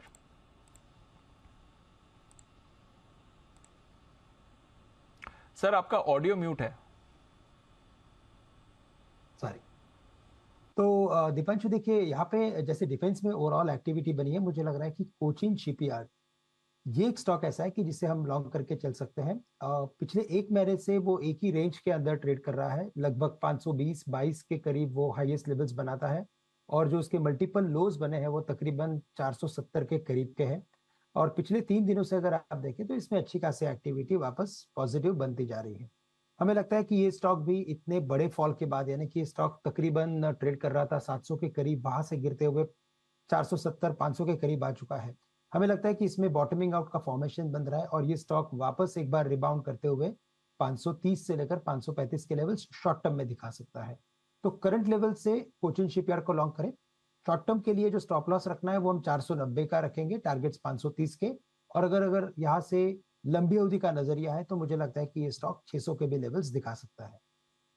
600 के टारगेट्स पोजिशनल बेसिस पर आपको रहेंगे, बट 530 और 535 के टारगेट ले 20% की पोजिशनल अपसाइड है, और ट्रेडिंग लेवल से अगर आप देखें तो आपको 7-8% की गेन तो आती हुई दिख ही सकती है कोचिन शिपयार्ड। और बढ़िया मूव इसका काउंटर पर दिख रही है, पूरे डिफेंस स्पेस में ये मूव दिख रही है। एरोनॉटिक्स से जुड़े स्टॉक्स में तो अच्छा एक्शन आया ही है, बट इवन ये शिपयार्ड वाले स्टॉक्स आपको मूव दिखा रहे हैं आज, तो इस पर रखनी है नज़र है हमारी IT स्पेस पर। लगातार हम चर्चा भी कर रहे हैं, आईटी स्टॉक्स आपको अच्छे एक्शन में दिखे हैं। आज भी सुबह से ही आईटी स्टॉक्स मूव कर रहे हैं। टेक महिंद्रा तो लीडरशिप 2 दिन बैक टू बैक आपको दिखा चुका है, बट मिड कैप का आईटी में भी एक मूव आई है। तो क्यों लौटी है आईटी शेयरों में तेजी? ये सिर्फ ग्लोबल फैक्टर्स हैं या फिर हमारे बाजार के भी कुछ फैक्टर्स हैं, समझा जाए कुशल के साथ। कुशल बताइए आईटी। देखिए, यहाँ पर सबसे इंटरेस्टिंग बात ये हो रही है कि आज ही नहीं, इसके पहले 2023 से जनवरी की शुरुआत से ही आईटी ने काफ़ी आउट परफॉर्मेंस दिखाई है। नंबर्स की बात करें तो 2023 में अब तक आईटी इंडेक्स करीबन 10% से ज़्यादा चल चुका है, जबकि निफ्टी ऑलमोस्ट फ्लैट रिटर्न दिया है। अब आईटी इंडेक्स चलने की क्या बड़ी वजह है? क्योंकि इसके पहले जब हम तीसरी तिमाही के प्रीव्यूज़ की बात कर रहे थे, लोग कह रहे थे, जितने भी एनालिस्ट हैं उनको डर था कि 2023 में आईटी क्लाइंट्स जितने भी हैं उनकी तरफ से बजट कट हो सकता है, बट ऐसा उनके नंबर्स में बिल्कुल भी रिफ्लेक्ट नहीं हुआ। इनफैक्ट काफ़ी कंपनियों ने 7-8 तिमाहियों के बाद बहुत ही स्ट्रॉन्ग अपनी डील विंस उन्होंने Q3 में क्लोज की थी, जिसका आगे का इंडिकेशंस यही बन रहा है कि जो डिमांड है वो रिजिलियंट है, खासकर क्लाइंट्स की तरफ से। अब यहाँ पर सबसे बड़ा फ़ायदा काफ़ी सारी आईटी कंपनियाँ जो लिस्टेड स्पेस में हैं, जिनका बड़ा मार्केट कैप है, उनको भी होता हुआ दिखेगा, क्योंकि वेंडर कंसोलिडेशन बड़े लेवल पर होता हुआ दिख रहा है। अब नंबर्स में आपको एक और चीज़ मैं बताऊं कि दिसंबर तिमाही में औसतन 23% की बढ़त यहाँ पर इनकी डील विंस में रही है, जबकि सितंबर तिमाही में ये आंकड़ा 17% का था। तो तीसरी तिमाही जो एक कॉज ऑफ कंसर्न काफ़ी एनालिस्ट के माइंड पर बना हुआ था, उसको कंफर्टेबली आईटी कंपनियां बीट करती हुई दिख रही हैं, और इसी वजह से इतनी बड़ी लेवल पर डील विंस हुई है। विप्रो ने 11 बड़ी डील साइन की थी।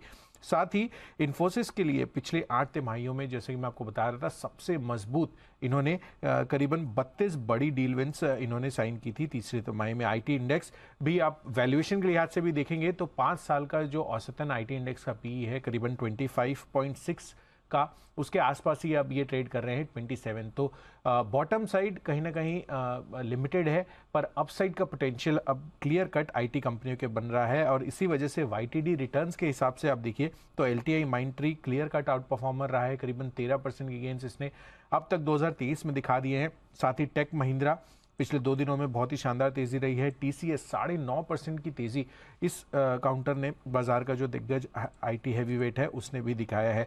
कुछ एक स्टॉक्स हैं जहां पर अभी भी तेजी आना बाकी है, जिसमें एलटीटीएस शामिल है। कोफोर्ज ने 8% की गेंस दिखाए। मिड कैप स्पेस की मैं बात करूं अगर, तो यहाँ पर clear cut out performance persistent system की रही है, 28% के गेंस उसने दिखा दिए हैं अब तक वाईटीडी में। तो शानदार performance mid cap IT company की तरफ से तो हुई है, बट यहाँ पर जो अभी भी जिनमें तेजी आनी बाकी है, हो सकता है कि आपको यहाँ पर भी एक फॉलो ऑन मूव देखने को मिले।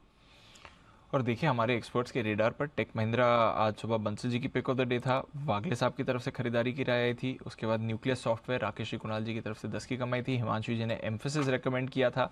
एनआईटी और सोनाटा सॉफ्टवेयर शिवांगी जी और सिलानी साहब की तरफ से आई थी। तो आज ही के आज आईटी पर बड़ा कन्विक्शन रखा है, और परसिस्टेंट आप कह रहे हैं टॉप परफॉर्मर रहा है रिसेंट रैली में गेंस वाईटीडी। बिल्कुल, तो ज़बरदस्त गेन से 28% इस साल आपको मूव करते थे। एसेंशली 6 हफ्तों में आपने ये ज़बरदस्त मूव परसिस्टेंट सिस्टम्स की देखी है। जैन साहब, आईटी में वापस बाजार का इंटरेस्ट लौट रहा है सर, और अच्छी खासी खरीदारी भी हो रही है कई सारे आईटी काउंटर्स में।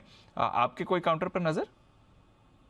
नहीं, बिल्कुल, मैं पिछले हफ्ते भी आईटी के बारे में बात किया था, और इस हफ्ते भी मैंने पिक ऑफ द वीक में भी देखिए एम्फेसिस को भी दिया था, एम्फेसिस पे एम्फेसाइज किया था।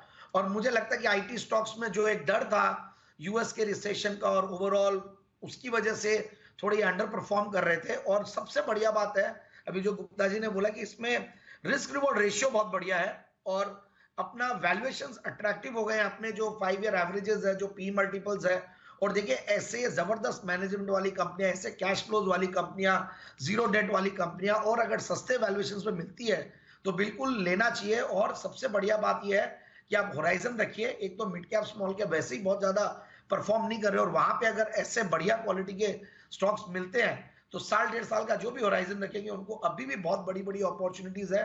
मुझे लगता है मिड कैप आईटी स्टॉक्स, मैंने सैक्सॉफ्ट दिया था रिसेंटली, वो बहुत बढ़िया किया। फिर आर सिस्टम्स है, वो बहुत बढ़िया लगता है स्टॉक। फिर डी लिंक मैंने दिया था बजट वाले दिन, वो भी बढ़िया है। हालांकि चलिए वो एग्जैक्टली सॉफ्टवेयर में नहीं, बट हार्डवेयर और ये सब बनाते हैं। और जितने भी ये जो एफएनओ में जो स्टॉक्स है वो सारे परफॉर्म कर ही रहे हैं। तो मुझे लगता है कि देखिए टीसीएस, इन्फोसिस, इन्होंने अगुवाई की। टेक महिंद्रा अंडर परफॉर्म कर रहा था, उसने आज टॉप परफॉर्मर के रूप में सामने आया। और जो बाकी विप्रो है वहां पे डील्स अगर ऐसे आती है तो विप्रो ओवरऑल इन चारों पांचों में थोड़ा वो था, और पहले जो माहौल खराब किया था एचसीएल टेक ने, जो अपनी कमेंट्री देके, उसकी वजह से सब में पिटाई हुई थी। मुझे लगता है कि टीसीएस इन्फोसिस में अभी भी बहुत स्टीम बाकी है, अपने बायबैक प्राइसेस से बहुत नीचे चल रहे हैं, तो मेरे हिसाब से बिल्कुल होल्ड करें। डाउनसाइड आए तो घबराए नहीं, इनको ले और अपना नजरिया को लंबा रखें, पैसा आईटी में बनेगा। पैसा आईटी में बनेगा, ये आपके लिए क्लियर संकेत आ रहा है जैन साहब की तरफ से, और पैसा और भी जगह बन रहा है, बट फिलहाल इंडेक्स पर आपको थोड़ी सुस्ती दिख रही है। डेज लो पर बाजार आपको अभी अभी फिसलते हुए दिखा है। वीकली एक्सपायरी भी है तो उसका भी थोड़ा एक्शन आपकी स्क्रीन पर प्ले आउट कर रहा है। बैंक्स पर एक बार फिर से थोड़ा सेलिंग प्रेशर है। 41,700 के अभी अभी नीचे आपको बैंक निफ्टी भी आते हुए दिखा है। निफ्टी भी डेज लो के करीब आ रहा है, 18,040 के लेवल पर आया है, तो थोड़ा प्रेशर, थोड़ा दबाव पिछले कुछ मिनटों में बना है बाजार पर। एचयूएल में गिरावट आ रही है। HDFC bank, axis bank, SBI, IndusInd, ICICI bank ये भी कमजोर हैं। एचडीएफसी लिमिटेड में भी आपको सुस्ती दिख रही है। कोई बड़ी गिरावट आपको नहीं दिखेगी, 1% तक के ही फॉल आ रहा है, आधे % की गिरावट है, बट थोड़ी सेलिंग प्रेशर कुछ हैवी वेट्स में भी आई है, जिसकी वजह से एक प्रेशर बना हुआ है। सुमित जी के पास चलते हैं, सुमित का super hit.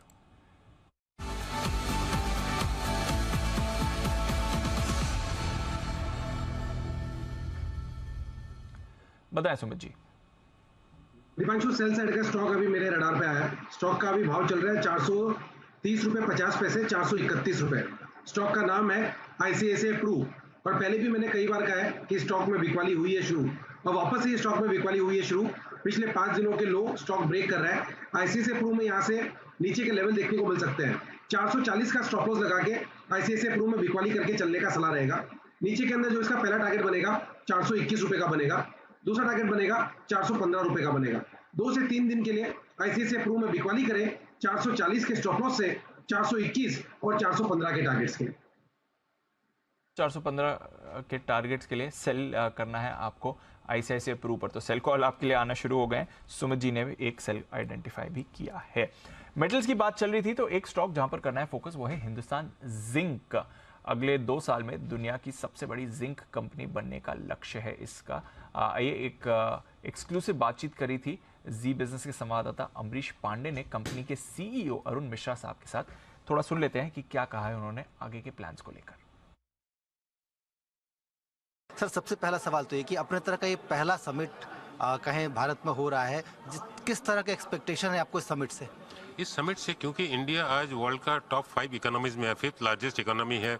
India $5 trillion economy की तरफ जा रहा है। इंडिया बहुत जल्दी 3rd लार्जेस्ट इकोनॉमी बनने वाला है बाय 2030, जैसे मंत्री जी ने भी बताया सबको। तो ये जो ग्रोथ है, इंडिया का जो प्रोग्रेस है, उस प्रोग्रेस में जिंक का हिस्सा बहुत बड़ा रहेगा, क्योंकि इतना बड़ा ग्रोथ जो है वो केवल ज़्यादा से ज़्यादा हमारा इंफ्रास्ट्रक्चर ग्रोथ से होगा, और इंफ्रास्ट्रक्चर जितना बढ़ेगा उसमें जिंक गैल्वेनाइजिंग होगा, तो क्या होगा, इंफ्रास्ट्रक्चर हम लोग का सस्टेनेबल होगा और वो फ्यूचर में उतना कोरोजन कम होगा। तो ये हम लोगों का उम्मीद है कि इस तरह का जो आज जो सेमिनार होगा, इससे लोगों की जानकारी बढ़ेगी। सरकार जो है इस दिशा में सारे कदम रखेंगे कि केवल इंफ्रास्ट्रक्चर में ग्रोथ नहीं, उसमें गैल्वेनाइज्ड स्टील का एप्लीकेशन और ज़्यादा हो। तो सरकार अपना कैपेक्स पे खर्च बढ़ा रही है, स्टील का कंजम्पशन बढ़ रहा है, पर कैपिटा जो कंजम्पशन है वो बढ़ा है। जिंक का जो कंजम्पशन है आपको उम्मीद है कि उससे बढ़ेगा? रेवेन्यू टर्म्स में अगर बात करें तो वो कितना हो सकता है? तो जिंक का करीब ग्रोथ इंडिया में जो प्रोजेक्टेड ग्रोथ है, जब हमारा स्टील का ग्रोथ 10 से 12% होता है, तो जिंक का ग्रोथ करीब 3 से 4% होता है। तो हम लोग करीब इंडिया में हिंदुस्तान जिंक का टर्नओवर करीब 32,000 करोड़ है, रफली 30 से 32,000 करोड़। तो उसके ऊपर में 2 से 4% ग्रोथ उसमें देखने मिलेगा। लगातार जिस तरह से सेक्टर एक्सपेंड कर रहा है हिंदुस्तान जिंक, क्या अलग इसको एंटिटी हम वेदांता की तरफ से अलग एंटिटी बनाने जैसी कोई बात है उस खबर पे? साथ साथ आगे जो निवेश होगा, मतलब किस तरह का केपेक्स आप प्लान कर रहे हैं कंपनी के हिसाब से?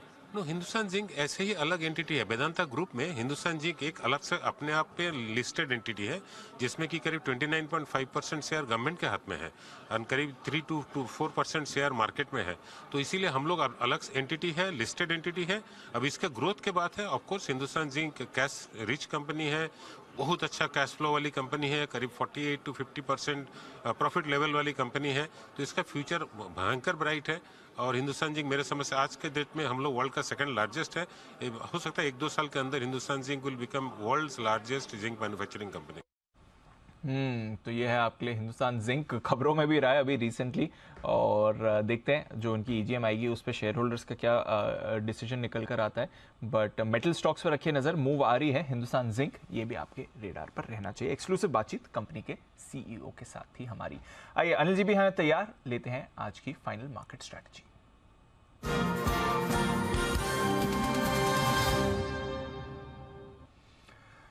अनिल जी, थोड़ा एक्सपायरी प्रेशर स्क्रीन पर दिख रहा है सर। बैंक निफ्टी डेज लो पर है, 41,650 पर ऑलमोस्ट 100 पॉइंट्स की गिरावट बैंक निफ्टी पर दिख रही है। निफ्टी भी अपनी गेन्स गिव अप करके ऑलमोस्ट सपाट हो गया है, 18,030 के लेवल पर निफ्टी ट्रेड कर रहा है।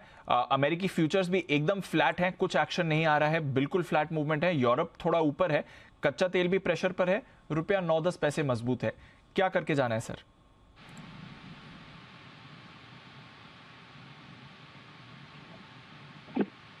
सुन पा रहे हैं मुझे सर? ओके, आई थिंक थोड़ा सा नेटवर्क इशू आ रहा है अनिल जी के साथ। दोबारा कनेक्ट करते हैं और लेते हैं उनकी फाइनल मार्केट स्ट्रैटेजी। बट तब तक हिंदुस्तान जिंक के चार्ट पर एक व्यू लेना था। सुमित जी जरा देखिए, हिंदुस्तान जिंक, अभी हम मैनेजमेंट से बात भी कर रहे थे, कोई राय सर इसके चार्ट पे? दीपांशु, अगर पोजिशनल नजरिया लेके चलना है तो जब जब ये स्टॉक में गिरावट आता है तब इसमें खरीदारी करना है। अभी इसका भाव चल रहा है 325। कोई लास्ट वैसे 10-15 दिनों में गिरावट देखने को मिला है। स्टॉक ऊपरी लेवल से करीब 30-40 रुपए का गिरावट दिखाया है। स्टॉक के अंदर नीचे में 320 का लेवल टूटा, तो एक बार शॉर्ट टर्म में 300 से 310 रुपए तक के लेवल हिंदुस्तान जिंक में देखने को मिल सकते हैं। ऐसा कोई भी गिरावट आता है तो इसमें पोजिशनल नजरिया 6 से 12 महीने का रखेंगे तो लोअर लेवल्स पे खरीदारी करना है। एग्जिस्टिंग पोजिशन होल्ड रख के चले। स्टॉक का ऊपर में 330 का लेवल टूटेगा तब इसके अंदर मोमेंटम वापस से बिल्डअप होगा और फिर 350 रुपए से लेके 370 रुपए तक के लेवल आने वाले कुछ हफ्तों में, कुछ महीनों में देखने को मिल सकते हैं। तो ये स्टॉक में डिप में खरीदारी करना है। तो ये है आपके लिए हिंदुस्तान जिंक, इस पर रखनी है नजर। आइए अनिल जी भी हमारे साथ जुड़ चुके हैं। सर, थोड़े दबाव में है बाजार, डेज लो पर बैंक निफ्टी 100 पॉइंट नीचे, 41,625 का लेवल। निफ्टी भी गेन्स गिव अप करके एकदम फ्लैट हो गया 18,025 के लेवल पर। अमेरिकी फ्यूचर्स भी इस समय फ्लैट ही चल रहे हैं सर, क्या करके जाना है सर? डिप तेजी की पोजीशन बरकरार रख सकते हैं। अगर आप रिस्क मैनेज करने के लिए आज से स्टॉप लॉस लगाना चाहें तो 41,500 का स्टॉप लॉस सुटेबल रहेगा। देखिए, अभी 41,625 के आसपास बैंक निफ्टी है। 41,650 के आसपास की क्लोजिंग आपको मिलनी चाहिए एवरेज बेसिस पर, क्योंकि ठीक है, कोई खराब क्लोजिंग नहीं है। तो मेरे ख्याल से अभी भी आप लोगों पोजीशन रख सकते हैं। अगर आपको रिस्क लगती है तो 41,400 या 41,500 का एक पुट ऑप्शन लेकर हेज कर सकते हैं। अगर आप शॉर्ट हैं तो 41,800 या फिर 42,000 का जो आपको सुटेबल हो वो एक स्टॉप लॉस के साथ वो एक कॉल ऑप्शन खरीद कर आप अपने आप को हेज कर सकते हैं। जहां तक निफ्टी का सवाल है, निफ्टी तो फर्स्ट क्लास 18,000 के ऊपर ही लगातार दूसरे दिन क्लोजिंग दे रहा है, तो मजबूती का रुझान है ही, इसमें कोई डाउट नहीं है। आप अपनी तेजी की पोजीशन को होल्ड कर सकते हैं और रख सकते हैं। और अगर आप शॉर्ट साइड पर हैं तो 18,200 का कॉल आपको खरीदना चाहिए, और अगर आप लॉन्ग है तो 17,900 का पुट खरीद कर आप अपने आप को हेज कर सकते हैं। लेकिन बैलेंस्ड है मार्केट, फ्रेश पोजीशन आप कल सुबह बना लें, क्योंकि डाउ फ्यूचर्स आपको एकदम साफ सिचुएशन नहीं बता रहे हैं। 3-4 दिनों से आप एफआईएस के अच्छे आंकड़े देख रहे हैं। हो सकता है थोड़ी बहुत प्रॉफिट बुकिंग के आंकड़े आते दिखे, स्पेशली इंडेक्स में, लेकिन ओवरऑल रुझान अभी भी बाय ऑन डिप्स का है। ऐसे में लॉन्ग पोजीशन को होल्ड करने में हर्ज नजर नहीं आती। और कल अगर सुबह गैप से मिले 41,500, 550 के आसपास निफ्टी मिले तो फिर से खरीदने का मौका बनेगा। और बैंक निफ्टी अगर कल आपको 17,925, 950 के आसपास मिले तो फिर खरीदने का मौका बन जाएगा। तो overall bias buy on dips का लेकर चल सकते हैं जी। ओके, तो बाय ऑन डिप्स का बायस लेकर चल सकते हैं। थोड़ी एक्सपायरी रिलेटेड वॉलेटिलिटी आई है, उसकी वजह से मुनाफा वसूली भी आपको दिखी है, बट एसेंशियली बाजार का रुझान और मोमेंटम बाय ऑन डिप्स की तरफ का ही है इस समय। यह है अनिल जी की राय। शुक्रिया सर जुड़ने के लिए और अपनी आज की मार्केट स्ट्रैटेजी देने के लिए। आखिरी कुछ मिनट है, कुछ स्टॉक्स पर जल्दी बात कर ली जाए जहां पर आपको बढ़िया मूव आते हुए दिखाए। ऑयल इंडिया, सुबह भी इसकी बात हो रही थी, ओएनजीसी ऑयल इंडिया दोनों की 5-5.25% ऊपर ये बंद हो रहा है। एक बार कुणाल जी से ऑयल इंडिया पर राय लेना चाहूंगा। कुणाल जी, पिछले कुछ दिनों से अच्छा एक्शन, विंडफॉल गेन टैक्स में कटौती की वजह से भी आज बेनिफिट मिला है, अब इसमें क्या करना है सर? बिल्कुल बने रहना है दीपांशु। मैंने और राकेश जी ने अभी हाल ही में 2-3 सत्र पहले इसमें 10 की कमाई में भी खरीदारी की राय दी है, तो हमें लगता है कि स्टॉक 300 को पार करेगा। जिस तरह का मोमेंटम काफी अरसे बाद स्टॉक में बनता हुआ दिख रहा है और ऑयल प्राइसेस फर्म होने की पूरी संभावना है, तो मुझे लगता है कि स्टॉक 300 को पार करेगा। जिनके पास है बिल्कुल बने रहे और एक ट्रेलिंग स्टॉप लॉस इसमें रखें। ओके, तो ये है आपके लिए ऑयल इंडिया जिस पर आपका व्यू बन रहा है। आइए जय ठक्कर भी हमारे साथ जुड़ चुके हैं और लेते हैं जय की तरफ से कैश का option.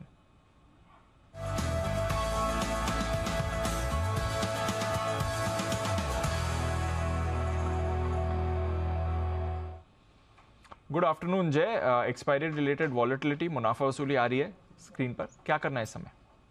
Very good afternoon to you Deepanshu. बिल्कुल ये वॉलेटिलिटी आपको देखने मिल रही है और ये आपको जो डिप देखने मिला है इंट्राडे पर्सपेक्टिव, आज हाई लेवल पे प्रॉफिट बुकिंग देखने मिला है, I think should be utilize as a buying opportunity. मैं अनिल जी को जस्ट सुन ही रहा था और मैं सहमत हूँ उनके व्यू से, एंड मेरा व्यू भी वही है। सो आई थिंक 18,050 23 फरवरी की एक्सपायरी का आप खरीद कर चले कॉल ऑप्शन। 106 रुपए पर ये ट्रेड कर रहा है दीप, एंड यहाँ पे जो आपको स्टॉप लॉस प्लेस करना होगा दैट वुड बी एट 59। सो 106 पर खरीदे, 59 का आपका स्टॉप लॉस रहेगा दीप। एंड फर्स्ट टारगेट जो इसका निकल कर आ रहा है that is 162 and second target will be 206। सो 206 तक के भी लेवल्स आपको देखने मिल सकते हैं। 106 पर आपको खरीदना है। 18,050 के स्ट्राइक का कॉल ऑप्शन मुझे ऐसा लग रहा है कि दीप अच्छा खासा ब्रेकआउट हमें ऊपर की तरफ आते हुए देखने मिला। इनफैक्ट ये एक्सपायरी 18,000 के ऊपर ही बहुत लोग देख नहीं रहते हैं। I mean that was the range for this entire week. 18,000 के आसपास की निफ्टी में, बैंक निफ्टी जरूर 42,000 तक के लेवल्स निकाल नहीं पाए। इनफैक्ट वो लेवल्स मैं एंटिसिपेट भी कर रहा था वो निकलेंगे, बट आज नहीं तो वो कल निकलने चाहिए। टिल द टाइम ये ओवरऑल ट्रेंड बुलिश रहता है। एंड 17,900 18,000 ये जो रेंज है दीपक, ये बेस ऊपर की तरफ शिफ्ट हो चुका है। जो 17,700 था और 17,700 था, अब वो 17,918 हो चुका है। सो ये बेस जब तक होल्ड आउट कर रहा है, think it's a good strategy to initiate longs again in this dip, take the opportunity of the same. 18,050 का कॉल खरीद कर चले। तो 18,050 का कॉल खरीदना है। अगले हफ्ते की एक्सपायरी का ध्यान रखिएगा, 23 फेब की जो एक्सपायरी है वहाँ पर जय की राय इस समय आती हुई दिख रही है और उसके बाद आप मूवमेंट देखें। इनफैक्ट अब तो हम मंथली एक्सपायरी की तरफ मूव कर रहे हैं, तो अब मंथली एक्सपायरी की तरफ आपको ये पोजीशन मूव करनी है। 106 के लेवल पर मिलेगा, 162 और 206 के टारगेट्स के लिए यहाँ पर मूव आ रही है। आइए एक कॉल श्रीकांत जी की तरफ से भी आ रही है, बिगुल BTST।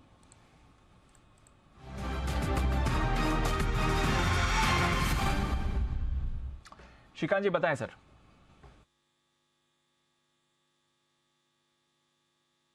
बिल्कुल, तो दीपांशु देखिए यहाँ पे राइट्स करके जो स्टॉक है RITES और rail India technical and economic services, ये जो कंपनी है यहाँ पे हमें लगता है कि इसने काफी अच्छा बेस बिल्डिंग फॉर्मेशन किया है और पिछले 3 हफ्तों से अगर आप देखें तो इसने 328 330 के लेवल्स को काफी अच्छी तरीके से मेंटेन किया है या मैनेज किया है। अब अगर यहाँ से इसमें अगर यू टर्न आता है तो वापस ये स्टॉक 365 370 के लेवल्स कम से कम दिखा सकता है। तो मुझे लगता है करंट लेवल से RITES को खरीद के चले, और मुझे लगता है कि जैसे मार्केट ने एक इंपॉर्टेंट लेवल्स को क्रॉस किया है लेकिन वैल्यूएशन कंसर्न्स है, तो मुझे लगता है शायद मार्केट इसी रेंज में ट्रेड करते हुए नजर आएगा, लेकिन जो स्टॉक स्पेसिफिक एक्टिविटी है वो बरकरार रहेगी। तो राइट्स को लॉन्ग करें, 328 का स्टॉप लॉस रखें, टारगेट्स रखें 370 रुपए। 328 का स्टॉप लॉस, 370 का टारगेट, राइट्स पर करनी है खरीदारी, ये काउंटर आपके रेडार पर रहना चाहिए। एक व्यू NMDC पर लेना था जैन साहब आपसे, क्योंकि अभी थोड़ी देर पहले खबर आई है जो इनका नागरनार प्लांट था डीमर्ज होकर जो NMDC स्टील बना है, उसकी लिस्टिंग मंडे 20 तारीख को होने वाली है सर, और स्टॉक भी थोड़ा एक्शन में डेज हाई पर ट्रेड कर रहा है। 1:1 के रेशियो में ऑफकोर्स ये डीमर्जर हुआ था। एक बार राय दें सर, NMDC स्टील मंडे को लिस्ट होने वाला है। ये बहुत जबरदस्त एक अपॉर्चुनिटी थी और 1:1 दिया था इन्होंने, और एक बहुत बढ़िया एक कदम भी है NMDC के लिए भी, क्योंकि एक तरफ ये लोग प्योर माइनिंग कंपनी और दूसरी तरफ जो स्टील वाला जो इनका डाउनस्ट्रीम अगर बोले तो वो अलग अलग होने के बाद दोनों में अच्छी वैल्यू इन्वेस्टर्स को मिलेगी भी, आगे भी आने वाले सालों में भी। और प्लस अभी जो हुआ है और प्लस स्टील में भी एक माहौल अच्छा बना है, जिस तरीके से चाइना फैक्टर इज वर्किंग, तो और प्राइसेस अब बढ़ती जा रही है फिनिश प्रोडक्ट्स की। तो मुझे लगता है कि NMDC में जिन लोगों ने निवेश किया है, इन दोनों स्टॉक्स में वो लोग निवेशित रहें। एक प्योर माइनिंग कंपनी की और एक वो जो स्टील प्लांट है वो अलग हो गया, और पैसा तो बना ही है पहले भी और आगे भी मुझे लगता है कि दोनों में पैसा बनेगा। तो पैसा बनेगा, नजर रखिए। NMDC स्टील मंडे को इसकी होने वाली है लिस्टिंग, यहाँ पर आपको एक्शन दिख सकता है। कुछ फाइनल कॉल्स क्लोजिंग से पहले, सुमित का सुपर हिट।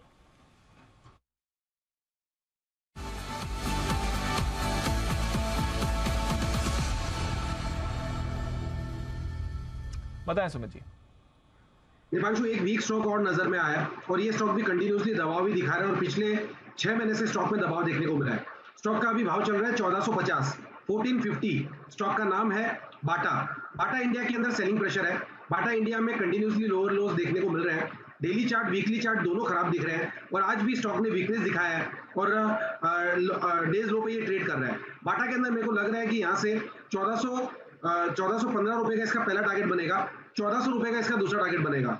1480 रुपए का स्टॉक का ऊपर में रेजिस्टेंस है। 1480 का लेवल जब तक ऊपर में टूटेगा नहीं तब तक इसमें लॉन्ग पोजीशन नहीं करना है। स्टॉक वीक लग रहा है, करेक्टिव मूव में है। 1415 से लेके 1400 रुपए तक के लेवल शॉर्ट टर्म में ट्रेडिंग के लिहाज से बाटा में देखने को मिल सकते हैं। बिकवाली करके चलने का सलाह रहेगा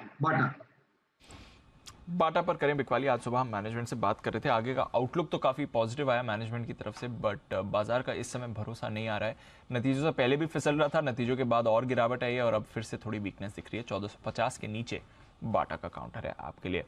आइए फिर जो सुबह का पूरा यूफोरिया था वो बाजार गिव अप करके डेज लो पर बंद हो रहा है। अभी अभी निफ्टी भी नेगेटिव टेरिटरी में आ गया, 18,000 के एग्जैक्ट लेवल पर है। लग रहा है कि फाइनल क्लोजिंग 18,000 के ऊपर ही आपकी होनी चाहिए, बट ऊपरी स्तरों से आज आपको गिरावट काफी स्ट्रांग दिखी है। 125 अंक ऊपर से फिसल कर निफ्टी सपाट बंद हो रहा है। बैंक निफ्टी यहां पर ज्यादा डीप कट है, 41,600 क्या 41,550 के नीचे भी आपको आते हुए दिख रहा है। ऊंचाई से करीब 450 पॉइंट का कट इसमें आपको दिखा है। टॉप गेनर ओएनजीसी 5.5% ऊपर, विंडफॉल गेन टैक्स में कटौती हुई है, ब्रोकरेजेस ने टारगेट बढ़ाया है। टेक महिंद्रा 2 दिनों से जबरदस्त एक्शन, आज भी 5.5% ऊपर। अपोलो हॉस्पिटल्स मैनेजमेंट के पॉजिटिव कमेंट्री के बाद 3.5% ये ऊपर है। डिवीज लैब आज का सरप्राइज मूवर, 3.5% का 2% का उछाल यहां पर दिखा है। मेटल स्टॉक्स में थोड़ी तेजी लौटी है, टाटा स्टील और जेएसडब्ल्यू दोनों ही एक्शन में दिखे। नेस्ले नतीजे अच्छे थे, 1.5% ऊपर ये काउंटर रहा। टीसीएस से सहारा मिला है, विप्रो में खरीदारी थी, इन्फोसिस तो आईटी की तरफ से आज बढ़िया सपोर्ट मिला है। मेटल्स में भी थोड़ी एक्शन आपको दिखी है। वीकनेस ज्यादा नहीं, बीपीसीएल 1.5% नीचे, HDFC Life, Bajaj Finance, M&M, HUL, Eicher, Hero MotoCorp और टाटा मोटर्स यहां पर गिरावट थी। SBI, HDFC Bank, ICICI, Axis Bank, HDFC Limited, IndusInd यहां पर वीकनेस है। रिलायंस इंडस्ट्रीज भी एकदम सपाट बंद होते दिख रहा है। तो बैंक्स का सहारा एंड ऑफ ट्रेड आपको डिसअपियर होते हुए जरूर दिखा। वायदा कारोबार पीआई इंडस्ट्रीज 7.5% ऊपर, हिंदुस्तान एरोनॉटिक्स 7.5% ऊपर रहा। नवीन फ्लोरिन यहां पर एक्शन था। मिड कैप आईटी का बढ़िया support, Mphasis, LTI Mindtree, L&T tech, Birlasoft, persistent यहां पर खरीदारी रही। एसआरएफ में अच्छी मूव थी, एनएमडीसी एक्शन दिखा रहा था, एमसीएक्स, डीएलएफ, कोफोर्ज यहां पर भी आपको पॉजिटिविटी दिखी। वोडाफोन आइडिया ब्रोकरेजेस ने 5 और 5 के भी नीचे के टारगेट दिए हैं, 4% का कट। इंटरग्लोब बड़ी ब्लॉक डील हुई आज, 3.5% नीचे।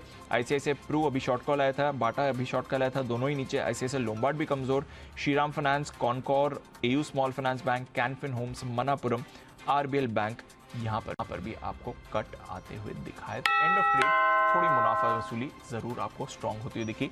बाजार का पार्टिसिपेशन अच्छा था, मिड कैप स्मॉल कैप्स में बढ़िया तेजी दिखी। सेक्टोरल इंडिसेस अच्छे रहे, बट एक्सपायरी रिलेटेड प्रेशर की वजह से इंडेक्स में आपने टुवर्ड्स द एंड गिरावट देखी है। नंदलेस 18,000 के ऊपर ही आपको प्रोविजनल क्लोजिंग है, फाइनल भी इसके ऊपर ही आएगी और 41,550 के ऊपर बैंक निफ्टी की आपको मूव दिखी है। नजर रखेंगे, देखते हैं। आज तो थोड़ा एक्सपायरी रिलेटेड वीकनेस थी, बट पिछले कुछ दिनों का ट्रेंड है, क्या कल मूव आएगा या नहीं, क्योंकि अब तो हम मंथली एक्सपायरी की तरफ भी मूव करने वाले हैं। फाइनल क्लोजिंग फिगर्स आए उससे पहले आपको बता देता हूं आज शाम के लिए क्या क्या आयोजन किया गया है। बाजार में एंट्री की कर रहे हैं तैयारी, तो इक्विटी म्यूचुअल फंड से कर सकते हैं शुरुआत। ये तो इक्विटी में निवेश की कई कैटेगरी हैं, पर आपके लिए कौन सी कैटेगरी के फंड में निवेश रह सकता है फायदेमंद, ये बताएंगे 6:30 बजे मनी गुरु में।